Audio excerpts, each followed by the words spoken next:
Hi there, it's your second favorite DP right here, okay? No, that's Deadpool, you silly little Hufflepuff. Anyways, I'm gonna need you to shut up that pretty little mouth of yours and pay attention because the show's about to start, alright? And, I don't know about you, but I know who's my vote for sexiest ex-soldier turned pop culture show host. Alright, enough foreplay, let's get on with the show.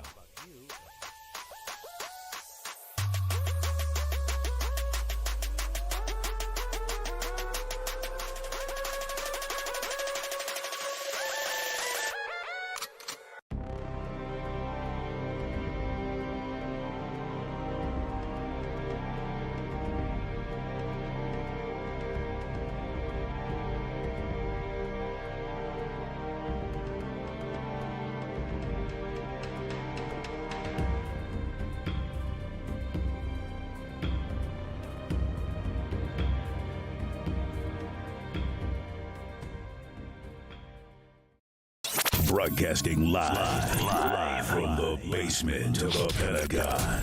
This is WTF Nation Radio.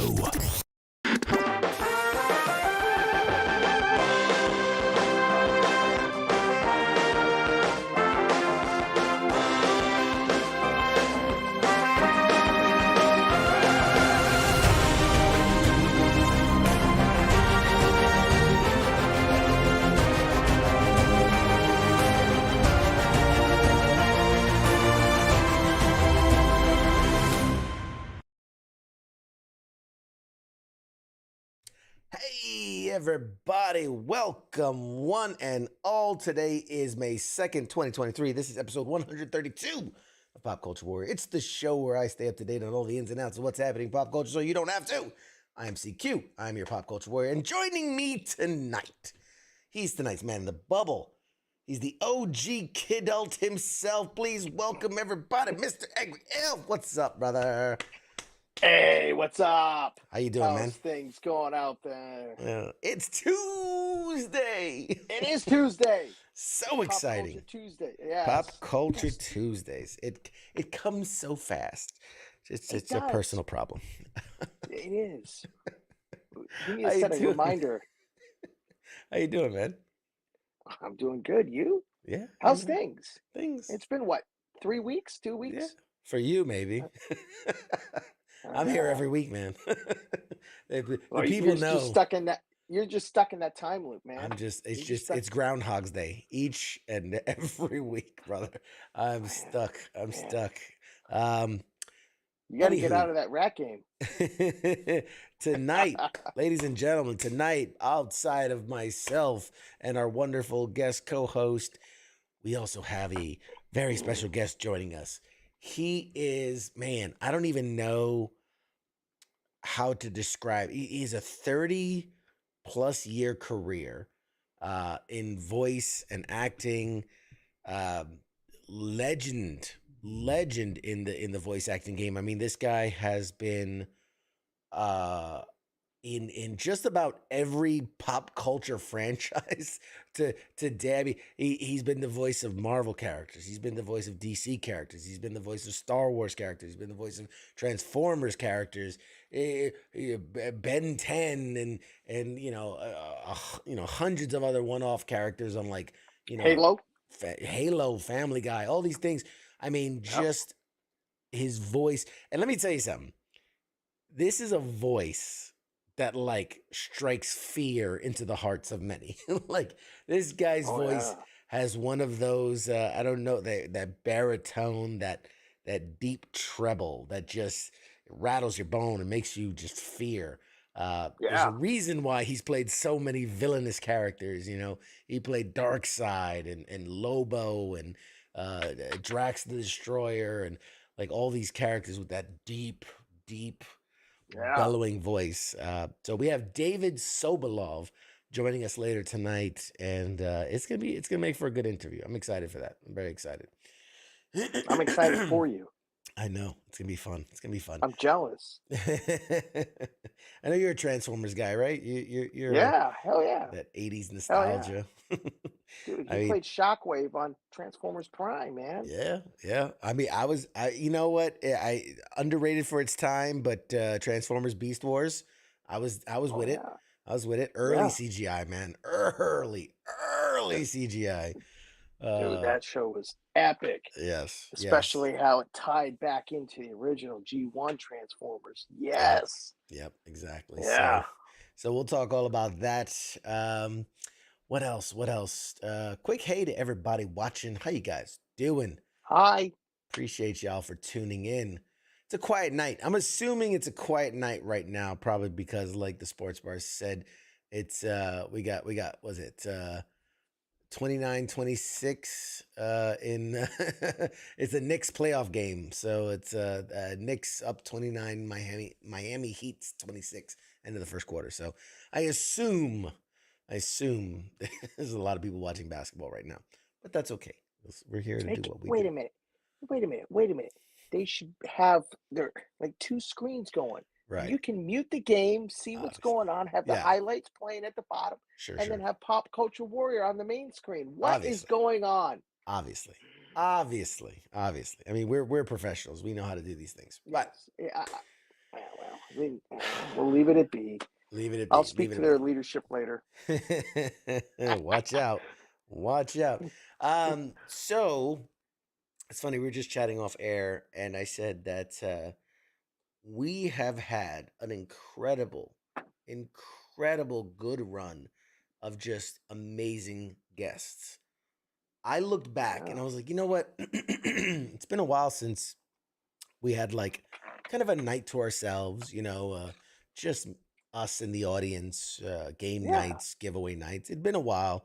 And so I looked back and I started looking at just this list of interviews that I've done. And would you believe me if I said that I had to go all the way back to October to find a month where we missed more than one interview that month? Like every month. So that's, and let me tell you something, this month's booked up too. So May, April, March, February, January, December, November. Like every month we have been just stacked, absolutely stacked with actors, voiceover artists, directors, comedians, producers. I mean, I just remember first year. Go ahead. You look like you want to say something. The problems with fame, CQ.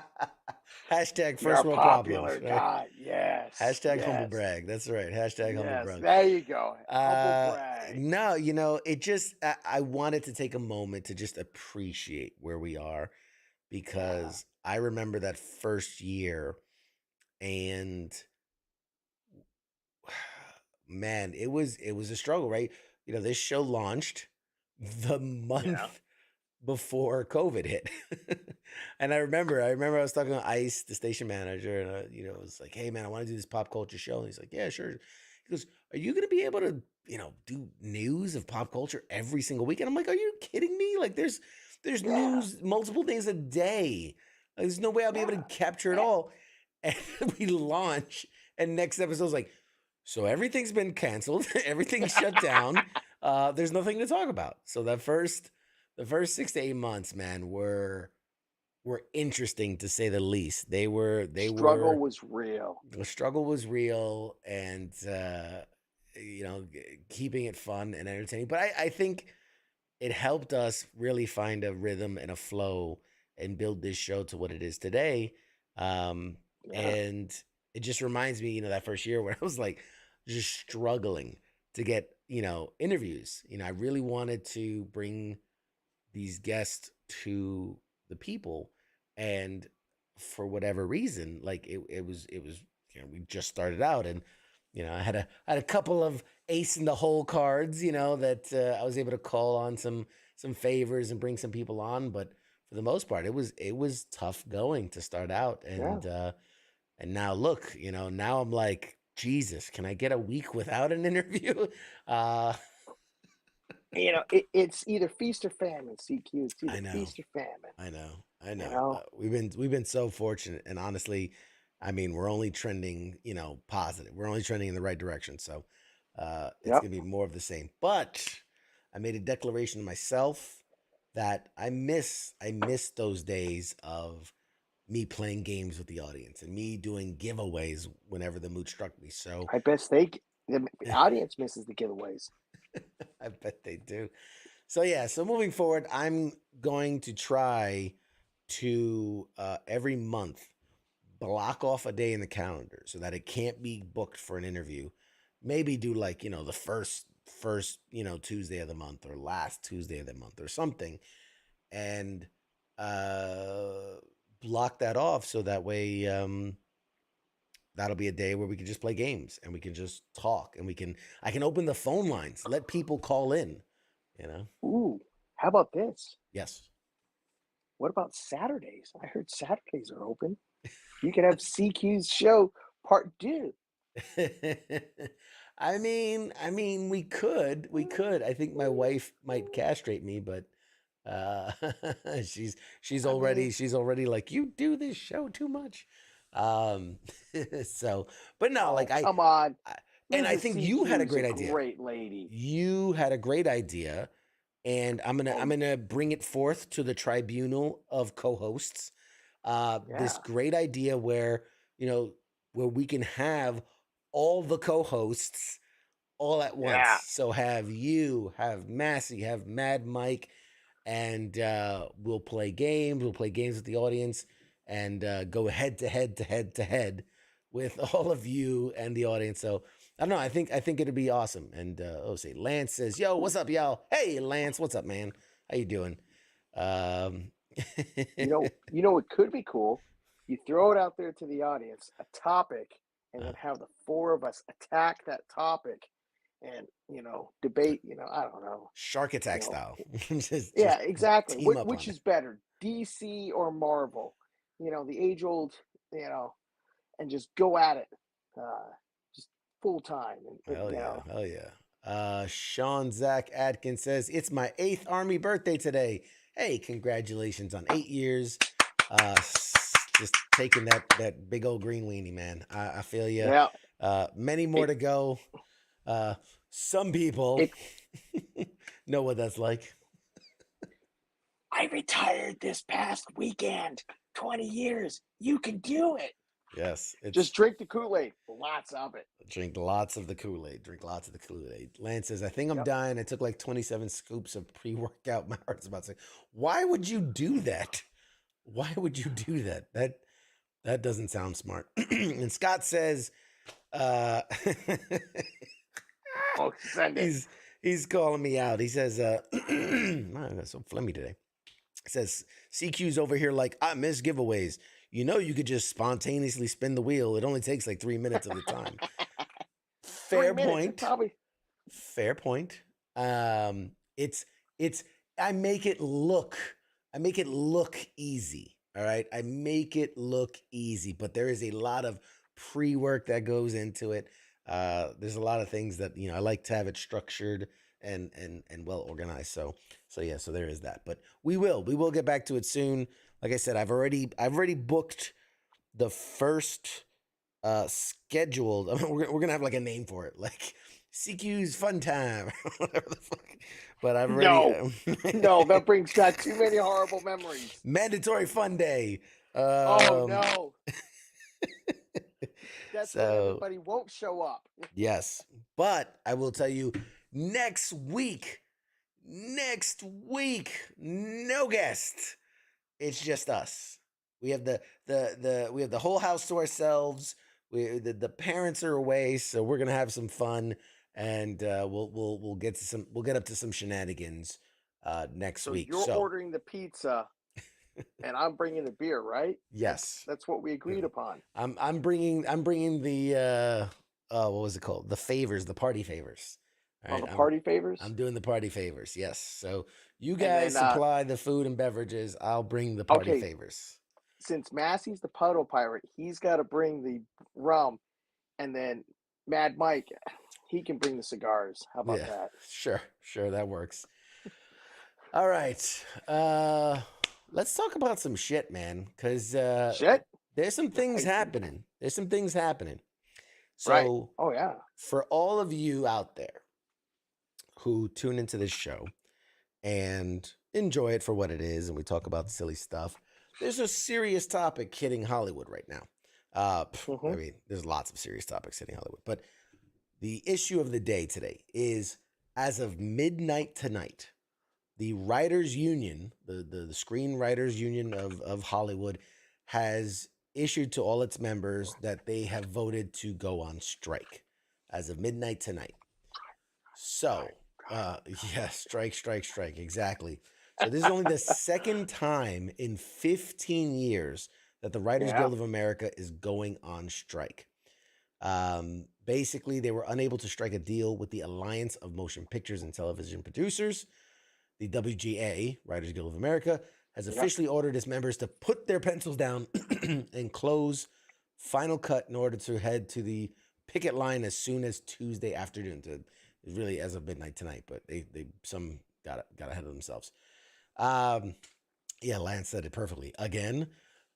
So there have been extensive negotiations, but talks shut down Monday night, last night, ahead of the midnight deadline, with the AMPTP releasing a statement saying it wanted to continue talks. Negotiations between the AMPTP and the WGA concluded without any agreement. They presented a comprehensive package proposal, which included generous increases in compensation, as well as improvements in streaming residuals. But I have a couple of friends in the industry, and in talking with them and hearing what they had to say, you know, there was a list of demands that were done by the Writers Guild. And, you know, when these things happen, they give the demands, and then, you know, the alliance is supposed to come back with a proposal or a rebuttal or, you know, try to meet them in the way, some type of negotiation. And as my writer buddy was saying, that they issued a rebuttal to some of the things, and then some of the things they gave there was nothing. Like, they just didn't even acknowledge its existence. And so that's a big problem, right? Oh, yeah. How can you have a negotiation if you're not going to have a back and forth? Like, they're like, this is what we wanted, and they didn't even come back with anything. To understand, I'm going to try to keep this as simple as possible for everyone who doesn't really know these things. If you're a writer in Hollywood and you're in the union and whatnot, you write an episode of TV, you get paid to write that episode of TV. Now, thanks to things like the union, you know, back in the day, you wrote that episode of TV, that's it, you're done, you never get paid again. Yep. But obviously, many years ago, they fought and said, look, you're re-airing those same episodes, you're making money off those same episodes, so it's only fair to do what's called a starts with an R. Residuals, right? Residuals. Thank you. My goodness, I couldn't think of the word. So that's what I'm here for. So you know, one of the strikes from many years ago ensured that they would get residuals every time it's played. Yeah. Well, for anyone that's watched any media over the last 10 years, would it be fair to say that media has changed quite a bit, dramatically? With the advent of streaming and Netflix and all the streaming companies. So what the writers are alleging, and it's true, is that a lot of these companies are moving their stuff to streaming, and the residuals are drying out for those. So even though people are watching it, right? People still watching episodes of The Office and Friends and all that across streaming media, but those writers aren't getting paid the way they did back when it reran on TV. No. And, you know, where a guy, one guy was talking an example, he goes, I might make $10,000. Because I've been in this business a long time. I might make $10,000 on residuals a month. But he goes, nowadays, I'm getting like $20. That's a big, big difference. That's basically losing your revenue. Yeah. And And this isn't an accidental thing, right? These companies are No. absolutely raking in money off these Yeah. streaming platforms. And because of contractually, they're not obligated to roll that money downhill where it belongs to those writers who made the content. So that was a big point of contention. Another one is companies are doing, it's not technically illegal, but they're doing some shady stuff in ways to circumvent owing residuals. For instance, if you were to go to HBO Max and look up Westworld, guess what you would not find on HBO Max? Westworld. As soon as they canceled it, they pretty much pulled it. It is a super popular show. Yeah. And you would think, why the hell would they pull it off their streaming? Had to do with residuals. They had it in the contract a certain way that people were, the writers and whatnots, were going to be making a shit ton of money from the residuals of Westworld, regardless of if it was streaming or not. And wouldn't you know it, that's a show that gets pulled. Right? Doesn't that seem a little shady in the sense of, like, you know, shows like Friends and Office, they didn't have streaming residual deals. No. So they can play those, they can stream those all day and all night, and, you know, they're not making any more money. But shows that were smart enough to put something like streaming as part of their residual packages all of a sudden get pulled when they're one of the biggest shows on the network. It used to be they had to get to, like, what was it, 65 or 75 episodes to go get into syndication. Yep. Yeah. And then that's where they made their money, really, was in syndication. Yeah.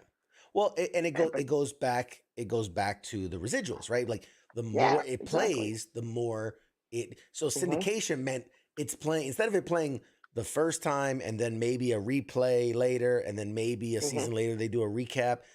Now it's playing every single day. Like, that's the syndication, right? You're getting that 1 a.m., 2 a.m. slot, and it's playing every single day. So it's been tough.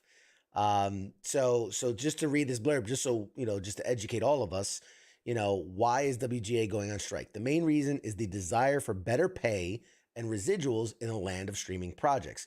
Given this is the first round of serious talks for a new agreement since streaming platforms even became a thing, members of the Writers Union feel that the pay for shows on streaming doesn't match that of network programming. According to THR, another sticking point is WGA's proposal of minimum staff size and employment window. Where that comes in, and this is a little tricky here. When a show gets picked up, right? They write a creator writes a first episode, it pilot it, they pay money, they like it, they go, okay, this is good, we want to order a season. Right. They hire a writing room to write out the rest of the season. What industry has been doing, again, while not illegal, a bit shady, instead of hiring one big writing room, they've been doing these little mini rooms where they would hire 2 or 3 writers to go write off a couple of these episodes, write 2 or 3 writers over here, write off those episodes, write off 2, and then they can pick and choose what they liked and pay those that they made versus the work that was actually done. So you could have you could have wrote a projected script and they go, nah, we don't like it. And you'll get X amount of dollars, right? It's not like they're making you do it for free. They're not interning. But if you were in a writer's room, if you wrote a bunch of scripts that didn't get used, you would still get paid for being in that writer's room. Like, that was your job for that whatever amount of time. Whereas these mini rooms, they can just be like, hire you for a weekend. And they're like, nah, we didn't like what you want. They pay you a pittance. And then, you know, again, not that they would use whatever you wrote, but like they might actually be like, well, it's kind of a good idea and give it to another writer. Like, there was just a bunch of stuff that was just, it was just not happy, not good about it. So what will happen with the WGA on strike? So on the most immediate basis, the strike goes into effect immediately. This means that there will be no writing on WGA covered projects until a new deal is agreed upon by both sides. This will inevitably lead to production delays as streamers and studios are unable to film shows and films without scripts.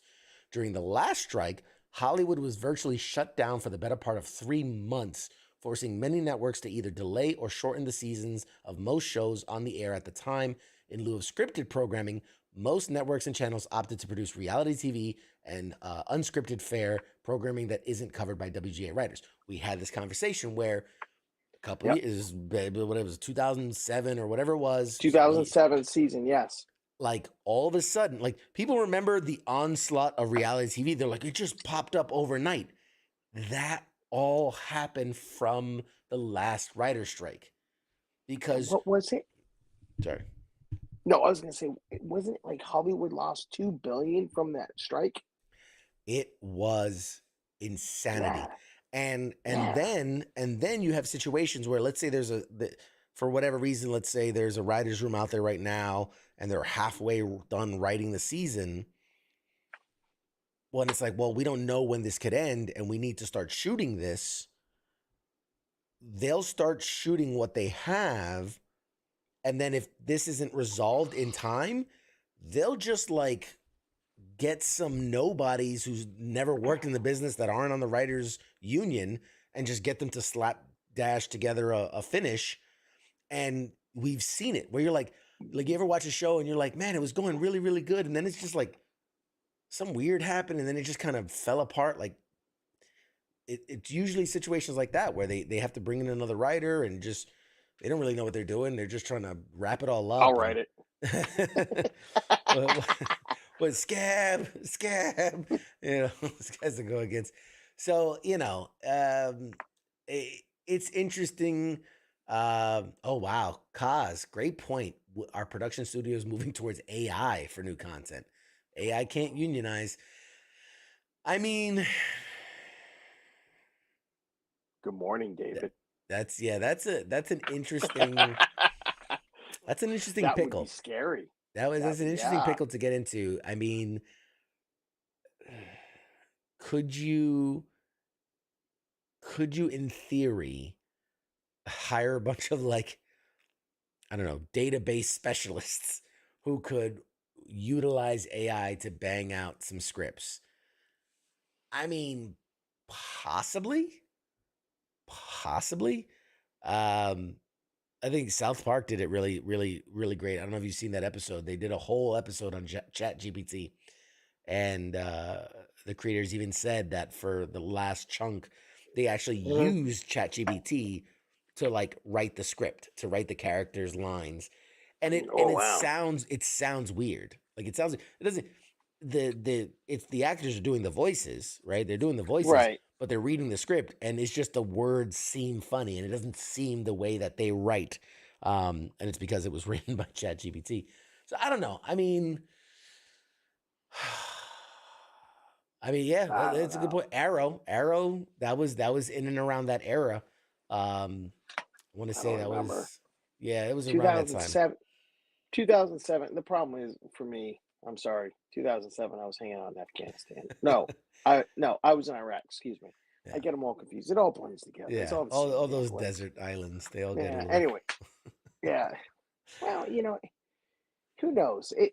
And we're talking about that time period. And so, like I was saying in the green room, I read an article this morning talking about the 2007 strike, and they brought up two notable shows that one benefited, one suffered from it, and the one that suffered was Heroes. The second season, it fell flat, the latter half of it, and then but the one that benefited was Breaking Bad, because that was its first season, and they were going to kill off the character of Jesse Pinkman. Jesse, that's it. Yes, thank you. Yeah, and the writer or whatever was like, you know, because they had time to think about it. They're like, yeah, maybe I won't kill him. Yeah, well, and they also behold. Yeah, because of the pause, it gives them time to assess, you know, where they're at and whatnot. But yeah, it's just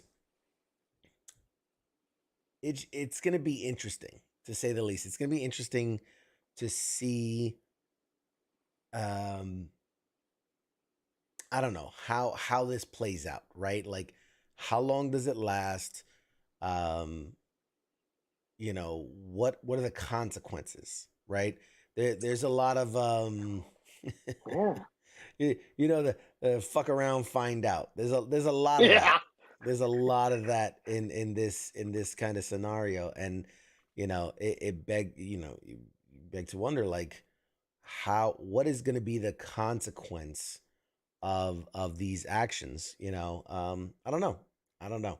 I'm curious myself to see how this plays out, because it's gonna be interesting. It's gonna be interesting to say the least. Maybe I'll get a production or writer's credit on The Mandalorian. I don't know. Something tells me that is not very likely. I mean, who knows? I could be wrong, but something tells me that that's not likely. I'm sitting here every day tapping away on my. Sure. Exactly. But yeah, I don't know. What do you guys think? I'm curious what you guys think. This person explains. Kaz says AI writes it. An office of non-union writers tweak it a bit to fit the show. Boom. Okay. Yeah. Sports are not sure if you remember, but the writer strike ended up cutting one of the seasons of Breaking Bad into 2 parts. Also shortened a lost season, yes. And that was the season was the worst of the series. Yeah. I mean, it's one of those things. It's one of those things where, again, it's the idea of fuck around and find out, right? Like, what is going to be the consequence of not taking these guys seriously? I'm trying to tweak. You all right? Yeah, I'm trying to tweak. Did you not pay your power? No, that's just, I'm just messing with my camera settings. Only you can see that. Nobody else can see that, actually. Oh, I'm sorry. Wow. You're ruining the magic from behind the scenes. Behind the scenes magic. Nothing to see over here. Nothing to see. I feel like I'm all washed out, but anyway. So yeah, it's a weird, I don't know. It's just a weird situation to be in, and I don't know how this is gonna like. There's a lot of great shows, like The Last of Us, which was a phenomenal show.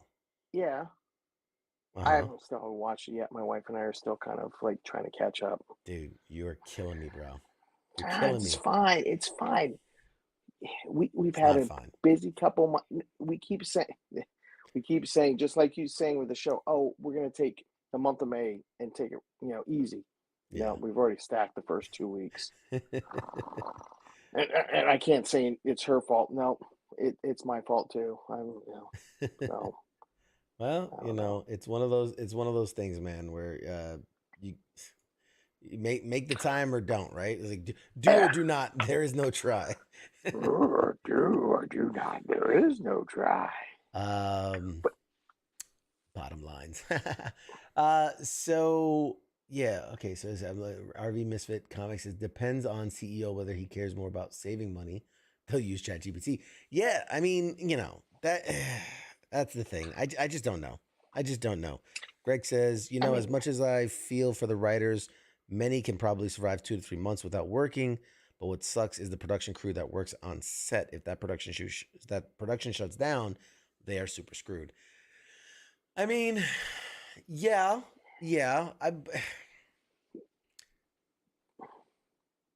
and no, because I do feel like with writers, because of their unions, even if they're not working, they're still collecting residuals, even though they're not much nowadays. Yeah. But yeah, those production crews, when they get shut down, that they've got to find work somewhere else. They've got to, what never gets shut down? Porn. You could be a boom operator in porn or something. I don't know. That's terrible. Or a fluffer. Fluffer. It brings new meaning to the word grip. On-set grip. It's an industry joke there. Yeah. It's tough, man. It's tough, and I feel for it. And I made no bones about it that I've been trying to sell a script for a while, and it's a tough industry to break into. Yeah. Who knows? Maybe if this strike goes on for a while, they're going to be looking for some content that's already written, and maybe they'll come a knocking. Who knows? We'll see. But yeah, so that's what's going on. Mainstream media is probably going to be picking up the story as early as tonight, going into this week, and then the longer it lasts, the bigger it shall become.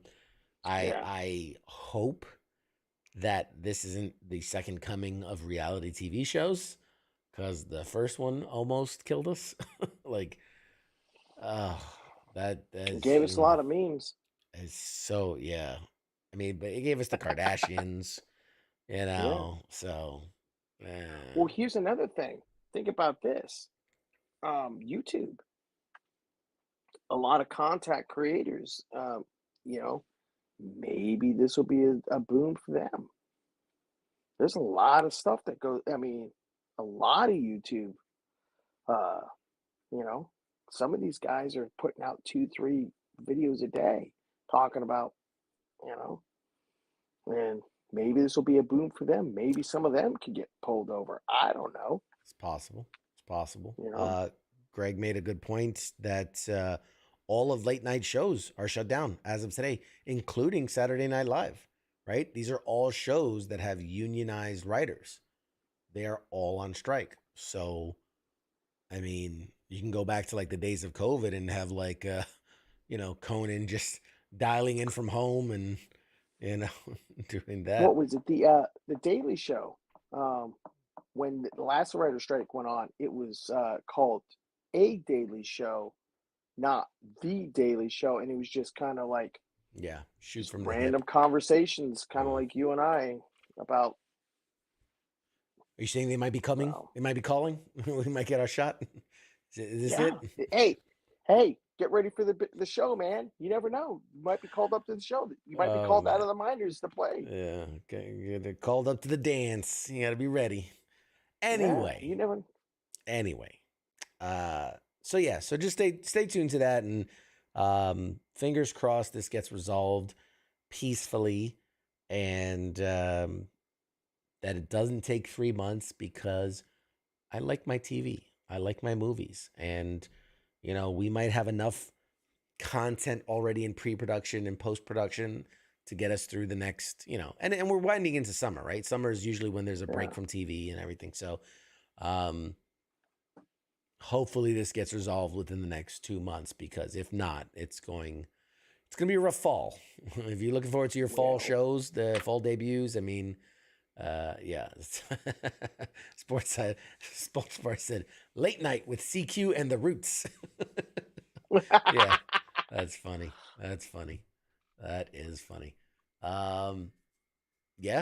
Misfit Comics says, in all seriousness, people will probably turn to podcasts and they are on the rise. So, yes. And Greg wants to know, am I above being a scab? I don't know, man. I mean, I'm not in the union.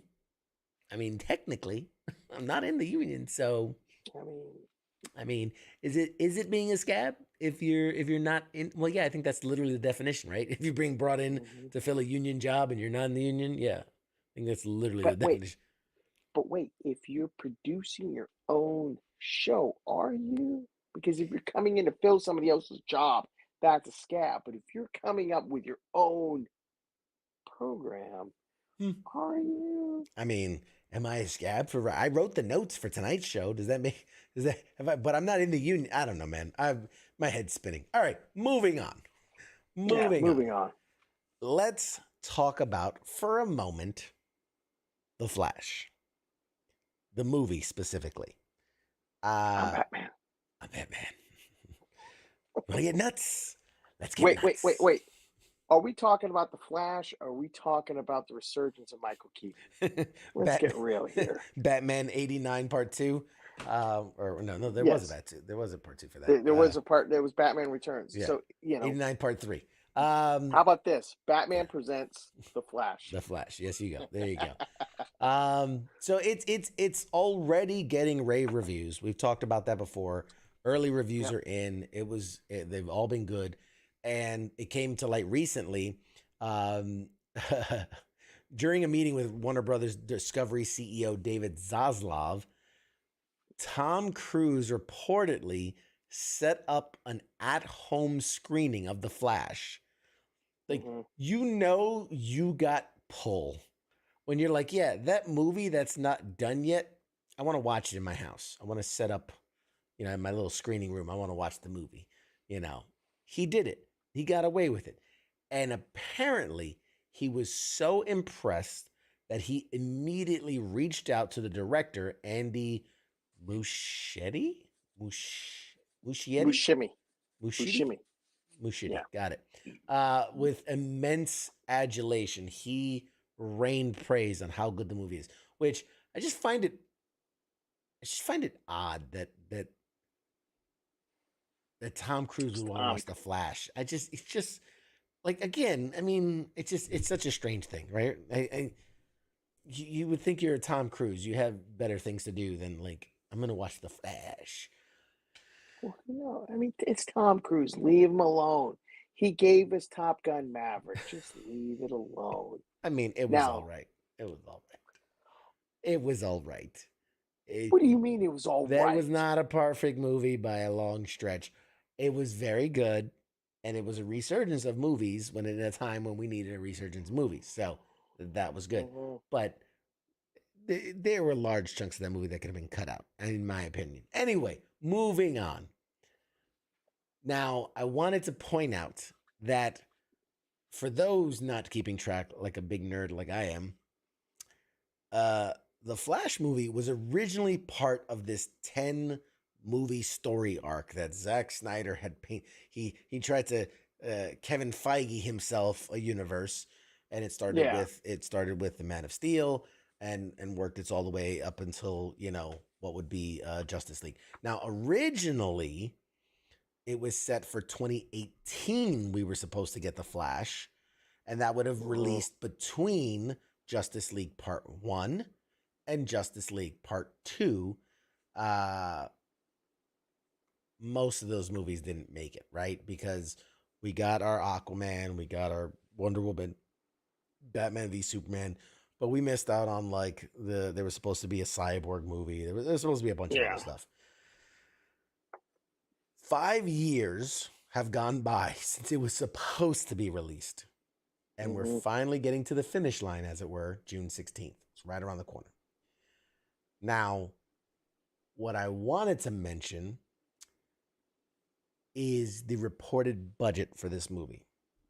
Because you would assume a movie that will be very beholden to CGI, right? Because the Flash powers alone, and we know there's going to be 2 Flashes, and, Supergirl, and 2 Batman. Well, I mean, how much? Batman's not that much CGI. I mean, like, as far as like he's I'm Batman. He's got the cape. It doesn't require that much CGI. Not as much as like the Flash does, or Superman. So and we have Zod, and we have the world. What was it? The World Engine, whatever it's called. So it's gonna be very CGI heavy. So you would assume the price is going to be quite large. What I found fascinating is that while the price is rather large, it's not, in fact, the most expensive. So reportedly, this movie has costed $220 million to make. And this is what it came from an interview with the Flash production designer, Paul Atsbury. He said the movie is a big deal for Warner Brothers. He said he said a bunch of things. It's not important. The point is, Flash's $220 million budget is bigger than Wonder Woman 1984, which that movie should have been made for peanuts, in my opinion. But it's also bigger than the budget reportedly for Dwayne "The Rock" Johnson's Black Adam. Both of those movies were about $200 million. So I was okay with that part. What surprised me is one of the 3 movies that cost more in the Zack Snyder universe.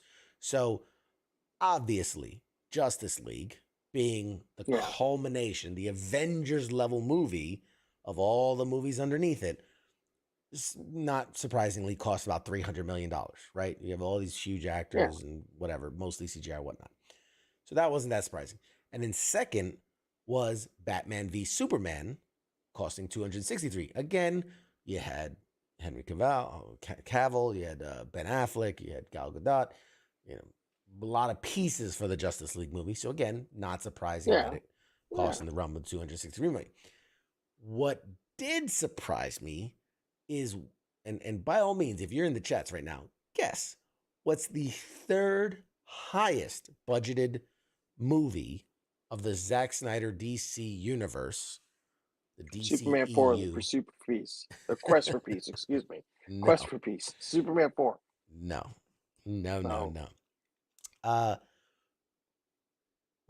Sports Bar says Aquaman. That was quick. No, not Aquaman, actually. Well, the surprising movie that cost the third highest of all the DC universe was Batman the and Robin? very first movie, Superman Man of Steel. Oh, it came in at a whopping $225 million, which really surprises me that the first, that would be like saying Iron Man cost just almost as much as the Avengers, right? I mean, like, doesn't that seem weird?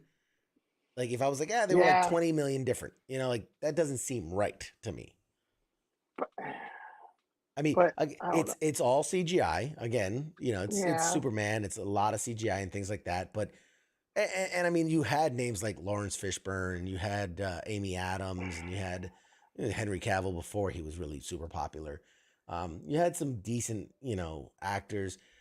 So I don't know. It just surprises me that the budget was so high for the first of all these DCEU movies.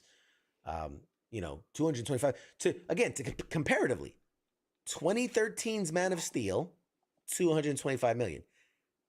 10 years later, The Flash, 220, 5 million cheaper. But is that adjusting for inflation? But that's an even bigger problem. I'm just asking. That's not adjusted for inflation. Okay. So that means, I'm just asking. Think about it. So that means 2013's movie maybe in the range of 250 to 70 million today's dollars. Yeah, maybe. So that's pretty wild when you think about it, right? Like that's a. But they may have saved some money because what's his face? The kid that's playing Flash. Ezra. He plays two parts. Ezra Miller. Thank you. He's playing two parts. So did they pay him double or did they just pay him once? I think they paid him just single to that. Yeah. So they saved some money there. I mean, that's one way to look at it, I guess. Yeah. Anyway, the surprising thing to me, the production ran from February 2020 to October of 2021, which is a considerable long time. That's almost 2 full years, just shy of 2 full years. Does that include reshoots? But that's my point. Yeah. So, that's a long time. A typical movie, 3 months in and out. Now, when you get to these AAA budgets with all the CGI and everything, you can push about a year because of post-production and CGI and all the special effects and everything. But to be almost 2 years, there had to be a lot of reshoots, a lot of rewrites in the scripts. And apparently, as I was reading it, The Flash filmed in 2 different chunks. One when Ezra Miller was playing present-day Barry, and then one that when Miller was playing Barry's younger self from the alternate timeline. So, they had to kind of keep going back and forth, which, again, can be cumbersome and cause for delays and slowdowns in filmmaking, where rather than, you're in the same outfit and you're doing the same dialogue, like a different hairstyle, different dialogue, different clothes and all that. And they had to kind of keep swapping back and forth. So, that causes these things to happen. Scott, great man. That's a point that I've been arguing since day one. Zack Snyder's universe would have been better if each of the heroes had their solo movies developed first and then bring out the Justice League. We've all said it. I've been saying for almost 2 decades now, DC has, Warner Brothers has always owned every single DC character. They could have done this back when Michael Keaton was in his prime and Christopher Reeve was, 1, alive, and 2, not paraplegic. So the excuses that DC has can go. I mean, yeah, it is what it is. Exactly.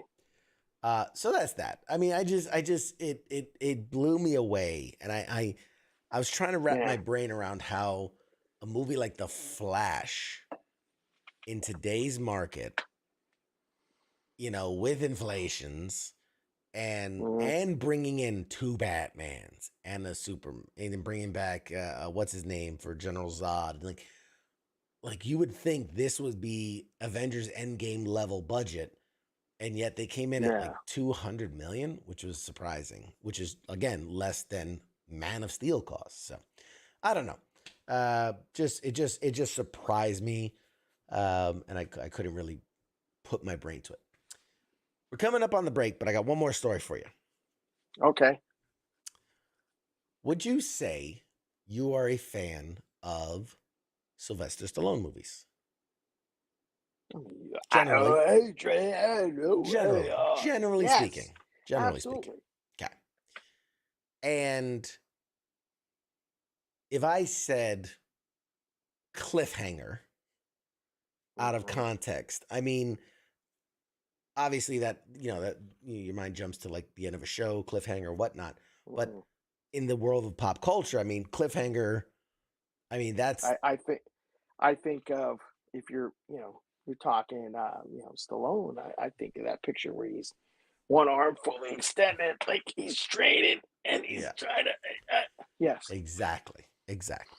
Well, would you be excited to know that Cliffhanger 2 is in the works?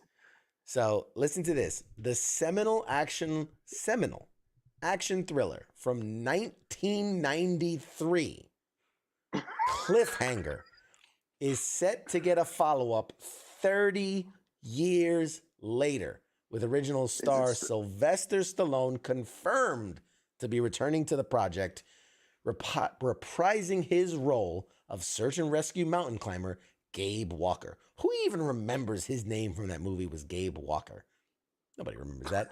No. So, Angel Has Fallen and Greenland director Rick Roman is attached to helm the project, and while Stallone is confirmed to be returning, the outlet notes that casting is still underway and the project is looking for someone to lead the project. In this regard, we could see a new film follow in the footsteps of a project like Creed, where Stallone returns as a supporting character to complement a new figure's journey. So, no one will believe 89-year-old Sylvester Stallone climbing up mountains. I don't know. He's got to be close to there. Hold on. He's got to be in the Google realm. machine. I bet you I can Google it. Hey, Alexa, how old is Sylvester Stallone? Oh, I hate you. 76. 76, not 89. Is close. You had it off by 13. Oh, it's close. Alexa, stop. I mean, is this out the ropes something? At the freaking shack. Say that again? I said he better be handing out the ropes at the shack for the climbing team. Is this something we want? Like, are you thrilled? Like, I don't even think it's for our generation. Like, I mean, speaking for myself, I was pretty young. I would have been like 9 when Cliffhanger was in theaters. I was who is this for, really? I was about 15. I didn't see it in theaters. I think I saw it years later. Yeah, like most of us, we saw it. We saw it in the 2000s with all the other Sylvester Stallone. Yeah. I mean, I don't know. Okay, if I ask you right now, Sylvester Stallone, what sequel he should do? I'm wondering if we're on the same wavelength. Okay, guys in the chats, let us know. if of all Sylvester Stallone's movies, if you wanted him to do a sequel, Don't shoot or stop, or my mom will shoot. stop or my mom will shoot. Yes, exactly. No, there's one. I don't know if it's because I love that movie so much, or I just feel it's the best one to adapt into a sequel. We got one vote for Cobra. I know where you're going. Okay. What would you say if you had to? It is so pop culture. It is so pop Demolition culture. Man. Demolition Man. Oh, yeah. I thought it was. I heard, it? but I thought I heard that they were talking about doing a sequel. They've been talking about making a sequel for 30 years to Demolition Man. It's never gonna happen. Right, because didn't Dennis Rodman defect to North Korea? Well, you don't need him. It wasn't. You wouldn't say it was a Dennis Rodman freaking. It was not Dennis Rodman. It was Wesley Snipes. Isn't it a Wesley Snipes vehicle? Was it Wesley Snipes? I thought it was Dennis Rodman. No, Dennis Rodman wasn't an actor. It was Wesley Snipes. Okay, Wesley Snipes. Anyways, who cares? You're right. You don't need. You could use. Here you go. I got it. This is how we're gonna do it. This is how we're gonna break into Hollywood. Okay. We write Demolition Man 2. Sylvester Stallone, Dwayne The Rock Johnson. It's it's not Taco Bell anymore. That's the chic restaurant. It's Whataburger. We've got it. Sandra Bullock. We'll get them all back. Demolition 2. Folks, set your calendar. Coming July 4th, 2025. We can't write it because there's a strike going on. It writes itself. Yeah, no kidding. I don't know. Let's see. Scott says Sylvester Stallone's legal new Rambo where he's training some green. They've made like 3 new Rambos in the last 15 years or so. So you have those. Greg Russell, they would fuck it up, so I'm against it, honestly. I mean, they would get it wrong, but you can't tell me Cliffhanger 2 is going to be where it's at. You know what I mean? Like, No. I'd rather see another Expendables before I see Cliffhanger. Yeah. You know what I mean? Like, at least that's meant to be campy. It's meant to be over the top, like, no holds barred. And I bet. And now, is this Cliffhanger 2 supposed to go to theaters, or is this supposed to go directly to streaming? Yet to be established. I would assume it's set for a theatrical debut, but my thing is, I think they saw, oh look, Top Gun 2 made a ton of money. Let's bring back everything from the early 90s.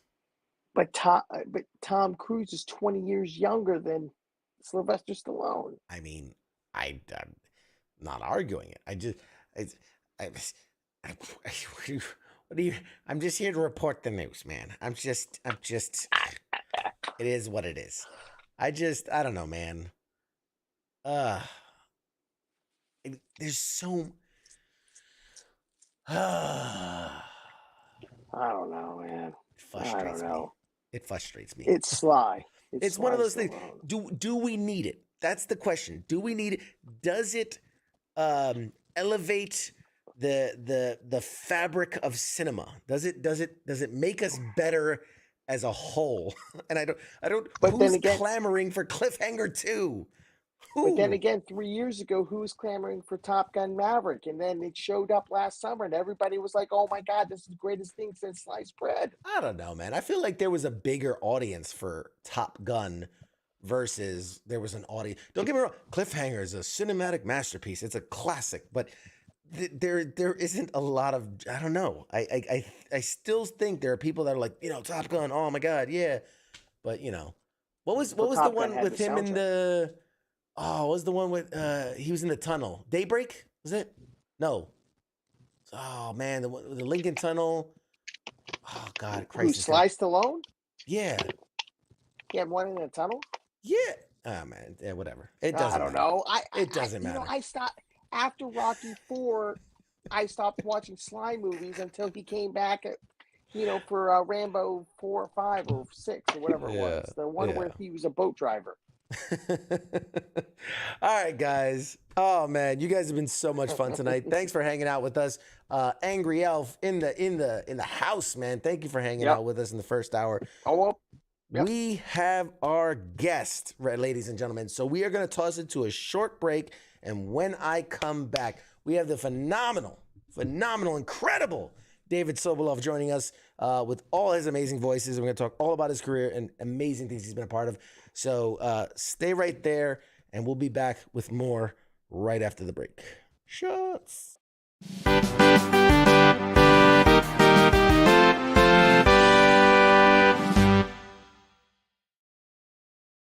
You're listening to the sounds of WTF Nation Radio.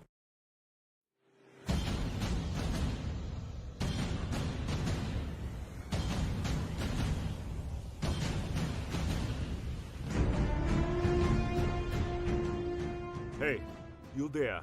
Yeah, it is right, you. Let me ask you something, alright? Where the hell do you think that you're going? Oh, what do you think because the show is going to commercial that means you get to just walk away? Well, CQ asked me to pass on the little message, alright? And it says, I'll be back.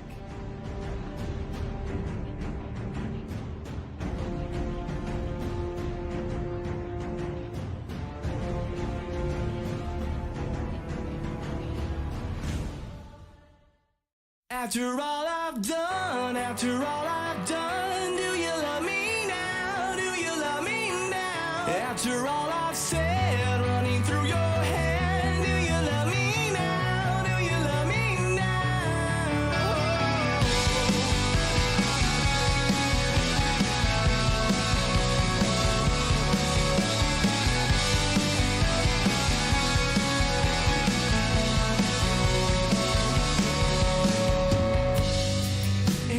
told you everything, I bet you cry and run away. 'Cause with all the lies I keep, made you believe this was me. The truth is I am not at all who I preach myself to be.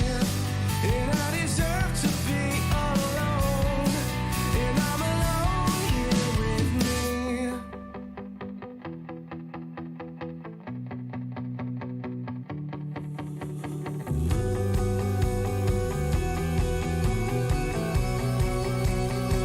And after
Broadcasting live from the basement of the Pentagon.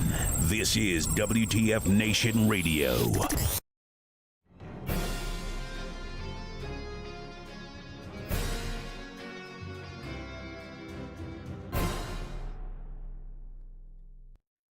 Hey everybody, welcome back to Pop Culture Warrior. I am of course CQ. Thank you for joining us in the second hour of our show. Wow, I'm very excited. As you can see, I did not just like down a triple espresso during the break. I am just super excited to have my next guest on. My guest tonight is an incredibly accomplished voice actor with over 30 plus years in the industry. He's been the voice of Gorilla Grodd on the CW network's The Flash. He's Blitzwing in the Paramount feature Bumblebee, the Centurion in Fox's Alita Battle Angel.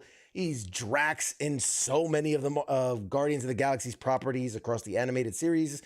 You can hear him as the voice of the Black Knight in Fortnite, as well as Black Bishop in the VR exclusive Vader Immortal. He's the voice of Shockwave on Transformers Prime, Upgrade and Vin Ethanol on Ben 10, Dr. Fate in Injustice 2, the Arbiter in Halo Wars, Lobo in Young Justice.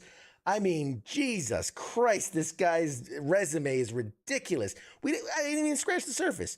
His voice has been in the classic Beast Wars Transformers, Call of Duty, the original Call of Duty 4 Modern Warfare, Halo 4, Mass Effect 3, Spider-Man Unlimited, Sabrina the Animated Series. It goes on and on and on. Now, there's no way we can possibly get to it all, ladies and gentlemen. But let's see how far we can get. So please give a huge welcome to tonight's guest star, voice actor extraordinaire, Mr. David Sobolov, everybody. Hello. Yay! Yay. They're cheering for you, man. They're cheering for you. The crowd goes wild. Thank you, man. Thank you so much for being here tonight. You're welcome. Thanks for having me. Whew. Sorry, I gotta get a breath after that intro, man. Your resume is ridiculous, sir. And I mean that only positively. Well, you know, you do it for 30 years. You do like 1 or 2 things a year, and it adds up after a while. You kind of wake up and like, oh, I got a resume. What happened? Exactly. So the first thing I want to ask you is the same thing I ask all my guests because we are military themed, affiliated. What is your, if there is any, military connection? Well, just way back in time. Supposedly, my grandfather was the first person to ever play trumpet, play taps at the Tomb of the Unknowns. No kidding. Back in 1920, when it first started, I believe. His name was Melvin Thurm. He was from Illinois. We've got royalty in the house. That's incredible. And my uncle Stan was an elite assassin in World War II, and he was sent behind enemy lines to kill important people, and then they pulled him out. I'm sure there's been movies that at least alluded to him, but I don't know if he was ever in the limelight enough to be known. It was very stealth. They created a fake job for him. This is a good story. They said that he was a lineman for the telephone company, you know, going up the poles and stuff. And that was the cover job. But the real job was assassin. And at the end of the war, he, of course, you know, the GI Bill or whatever it was at the end of the war, you know, to help people with housing and education. Well, there was really easy ways to get jobs if you were a veteran of World War II. You know, you could right into a job. But his known job was a fake job. So he found a friend at the telephone company to teach him how to do it in a week. And then he ended up working for Illinois Bell for many decades. Wow. I mean, man, that's a lot to unpack there. I mean, just the idea of like that's your job is literally an assassin, something out of like a John Wick movie. But you know, wow. I like all the questions because you made a good point of like not in the limelight. I feel like that means he did a good job, right? Like if people know who you are. Yeah, well, if you knew him, he was Mr. Poker Face. Like you would have no idea that he had ever done anything. Wow. You know, he's a mild-mannered telephone guy, but no, he wasn't. That's oh man, they are among us. You never know. You never know what these people did.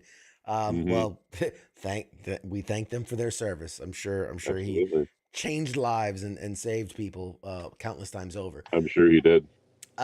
So obviously this is a pop culture podcast. We love to geek out about all things movie, TV, video games, all things you've been a part of. But I want to ask you, what do you geek out about, right? Outside of maybe what your job is, what's your kind of nerd passion? Well, I have a weird nerd passion. It's very weird. Ever since I was a kid, I collected, you know how like just normal stuff in your kitchen, but from 1880 to 1940, it's like the ancient version of tie, the ancient version of coffee, like anything that you would have now in the grocery store. I basically have a whole grocery store here at home of stuff from like 1945. Oh, so like the old packaging of things.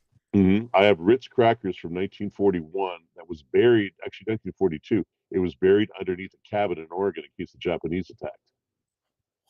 Wow. How do you get a hold of those things? Mostly stores, but that particular one was eBay. But he had a whole story. It was in a sealed barrel underneath his cabin. They leveled the cabin in like 2005, found this barrel, and it was sealed so perfectly. When I got the box, it still smelled like cheese. Wow. You know, the cheese flavored Ritz. Huh. That's how do you get into like sorry, this is completely off brand, off Weird topic. thing, I know. How do you get into that? Like what was Well, the it's first like thing that made you think of it? Well, it's like, how does anybody get into this stuff? But for me, my mother was a swing singer in the 40s and she toured with big bands. And I was into the air when I was a kid. And I didn't, it was way after that, so I didn't know. So my touchstone to that time was finding products from that time from the 40s. That's how I got into it. But, you know, in terms of like pop culture, I like Star Trek, kind of into Star Trek. I like that. Not super, I will never be a good nerd. I create good nerd content, but I'm really bad at all the details. Like even the show, the people that are fans of my shows, they know more about the show than I do. Right. I mean, I'm just stuck in the middle of it. It's your job to know the character and to know the lines and to do, but like it's not part of your job to, read the encyclopedia of lore that goes back, decades and things like that. So My job is to make you think it's real. I like to that. Suspend your disbelief. If you're watching a cartoon, how do I convince you for a second that it's actually happening? These are people that could have existed. That's my job. I like that. Oh, I love that. So before we dive into your career, I always like to take a little bit of time to kind of get to know the person behind the characters and get to know the person behind the cameras and behind the microphone. So give us what was life for you? Like, where do you come from? Where'd you grow up? And, who were you before the job? My parents moved to Canada before I was born, and I was born in Canada, in Windsor, Ontario. Grew up there near Detroit. In fact, you know that song, Born and Raised in South Detroit? Is the line in there? Of course. Well, there is no South Detroit. South Detroit's where I grew up in Canada. There's a little thing that comes down below Detroit, and that's South Detroit, Windsor, Canada. That's where I came from. And again, after my mother, I did a lot of music. So I was a French horn player, a singer. I toured with an a cappella group for a while. And I got into this school called the Neighborhood Playhouse for acting. Went to New York, studied with this guy named Sanford Meisner, who was a very famous teacher at the time.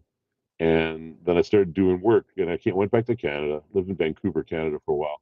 And an agent saw me and said, you should do villains because of the voice. And I don't know, I'd never done voice acting before. It found me, and I started doing it like 1993, 4, somewhere in there.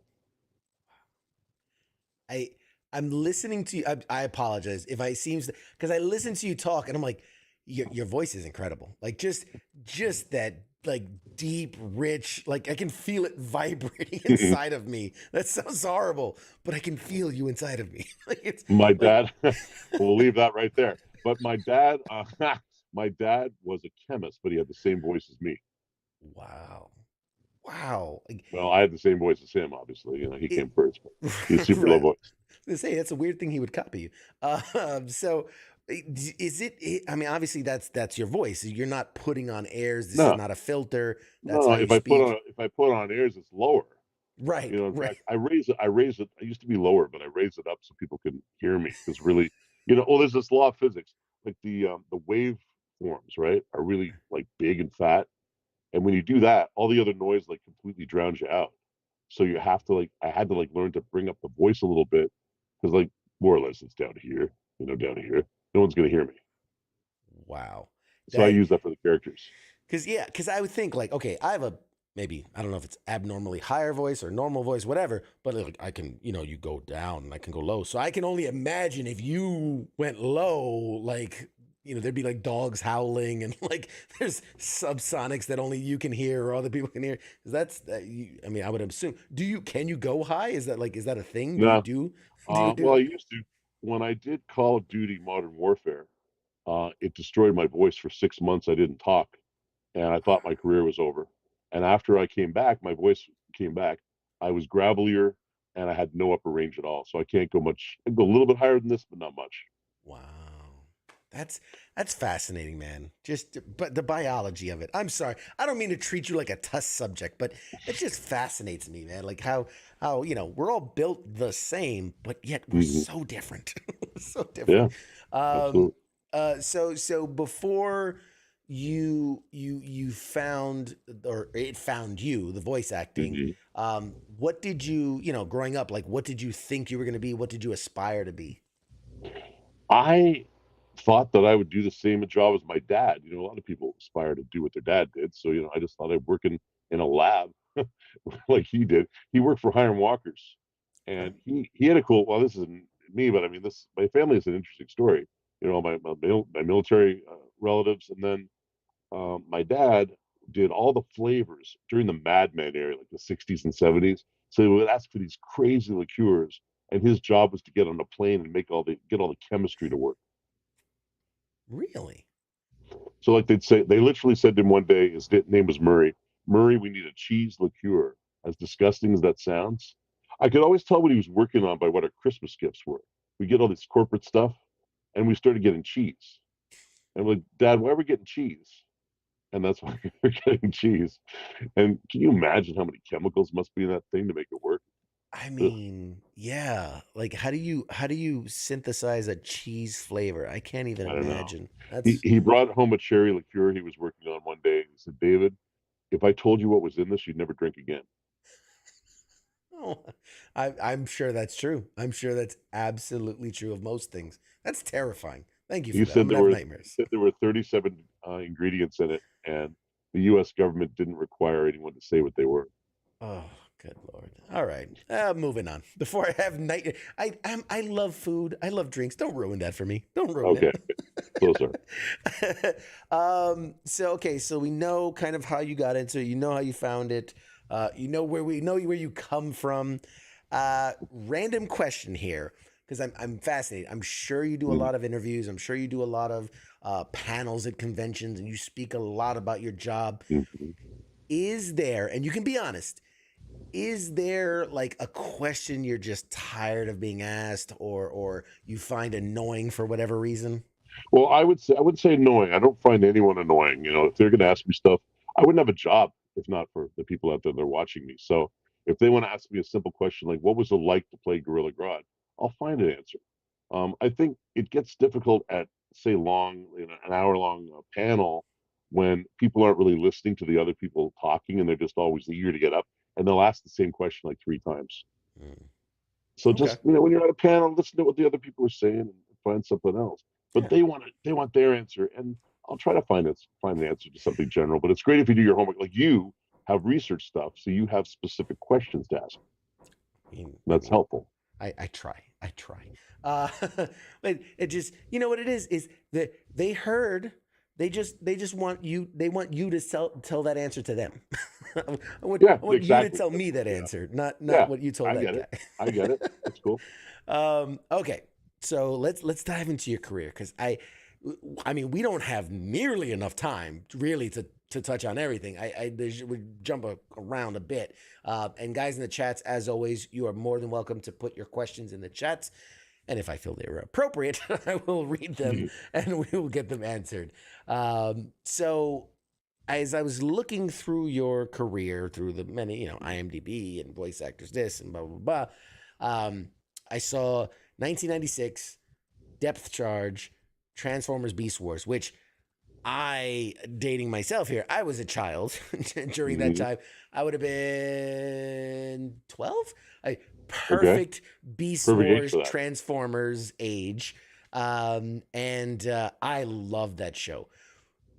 One of the earliest shows I remember having like at the time, good CGI. I felt like, and it was awesome to see these characters brought to life.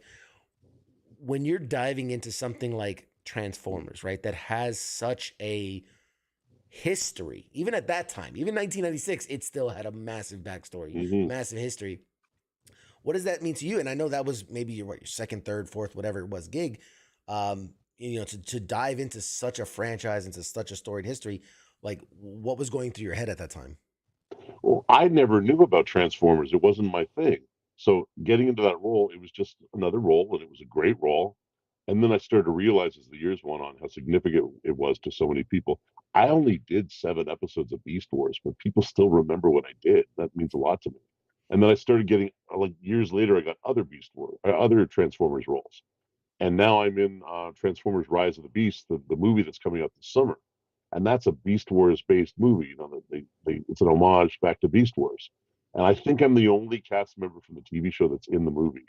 So I don't take that lightly. I know the fans want the mantle to be passed, so to speak, the torch to be passed, and for it to be good. So I certainly did my best to honor the Yeah, franchise when I did that. that's a full circle moment. I mean, I had this in my notes in that. So 96 depth charge in Transformers Beast Wars. 2007, it was Transformers the game. You played Brawl. 2010, Shockwave in Transformers Prime, which I've talked to a lot of my nerd friends, and they were like, "Oh my God, Prime!" Shockwave and Prime. That was awesome. 2013, again, Transformers Prime. I think that was the video game. Beast Hunters. 2018, you were in the Bumblebee movie, Blitzwing, which was kind of the return to form after. Anyway, I have feelings about the Transformers movies. Mhm. Some good, some not so good. But it was a return to form kind of for the Bumblebee movie. Yeah. And now, like you said, to be playing, it blew my mind when I really sat down and I thought about it. And I went, wow, like to have your career maybe not start there, but very, very nearby start in Mhm. Beast Wars to then full circle all the way today, almost 30 years later, to be, obviously not the same character, but within that realm. Mhm. When they reached out to you, was it like, hey, you remember in 96 when you did that thing, you want to come try out for this thing? Or was it just, Not at all. It wasn't like that at all. They just did an audition like any other movie, and I got in through my agent. wow. There wasn't any reach out because I was in Beast Wars. It was just a whole new thing. And that's kind of what you have to do sometimes. You're playing like I'm playing Rhinox, iconic character. You go with what the new producers want. Hmm. You unless they ask you to look back. Otherwise, it's like a new thing. Right. Like it I never mean, happened. it's separate. Sure. Yeah. Well, Sure. also you think about these famous characters. I've been honored to end up in these DC and Marvel characters as well, like Drax and Guardians of the Galaxy.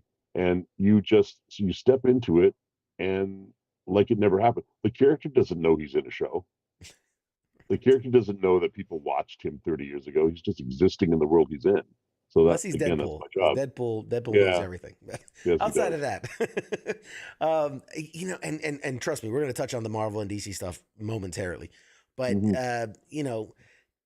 I can only imagine, right? I try to put myself in the mind of I don't know, whatever you call the casting directors and the producers, whatever, and I'm looking for someone to play a robot alien, and I can only imagine them hearing your voice, and they're like, "Well, we have very little to do with it. Like, we have very little, editing to do." I mean, do you remember what was the reaction to when you were auditioning for these Transformer roles? Well, I never get to see that. We submit the audition and then they call me in. I just saw, reaction to when I was there, but I think it went well. Stephen Capel and me got along really well, and I did a couple roles for the film. I did Battle Trap, Right. Terracon, and also Rhinox. And there might be some other surprises, but we aren't supposed to say anything yet. There's Right, still right. surprises to come. Yes, yes. Well, another time we'll circle back, and I'm excited. I'm excited to see the movie. Like I'll real quick side story is just so I was wounded in the military. I was in the hospital in Walter Reed Army Medical Center in D.C. from 2005 to 2007. When the first Transformers film was about to come out, I was in the hospital, and was it Michael Bay, right? Michael Bay was the Hmm. big producer, whatever. He came to the hospital, Oh wow. and they had like a little general assembly. They wheeled us all together, and it was like, "Oh, cool, Michael Bay's here. That's awesome." Blah blah. and he said, oh, making this Transformers movie, I worked a lot with the military, and we coordinated for a lot of stuff, and I appreciate what you guys do. I would love you to be my guest. We're going to do an advanced screening of Transformers before the movie came out. About 2 weeks before the movie came out, we did an advanced screening in DC. Had the whole theaters to ourselves, and it was such a cool thing. And I just remember, now I was on pretty hardcore narcotics at the time. I mean, I was in and out of surgeries, but that movie blew me away, and I was just like, holy shit, like. It's real. They're real. Like these are, it just looked so good and it felt so good and the story was so good.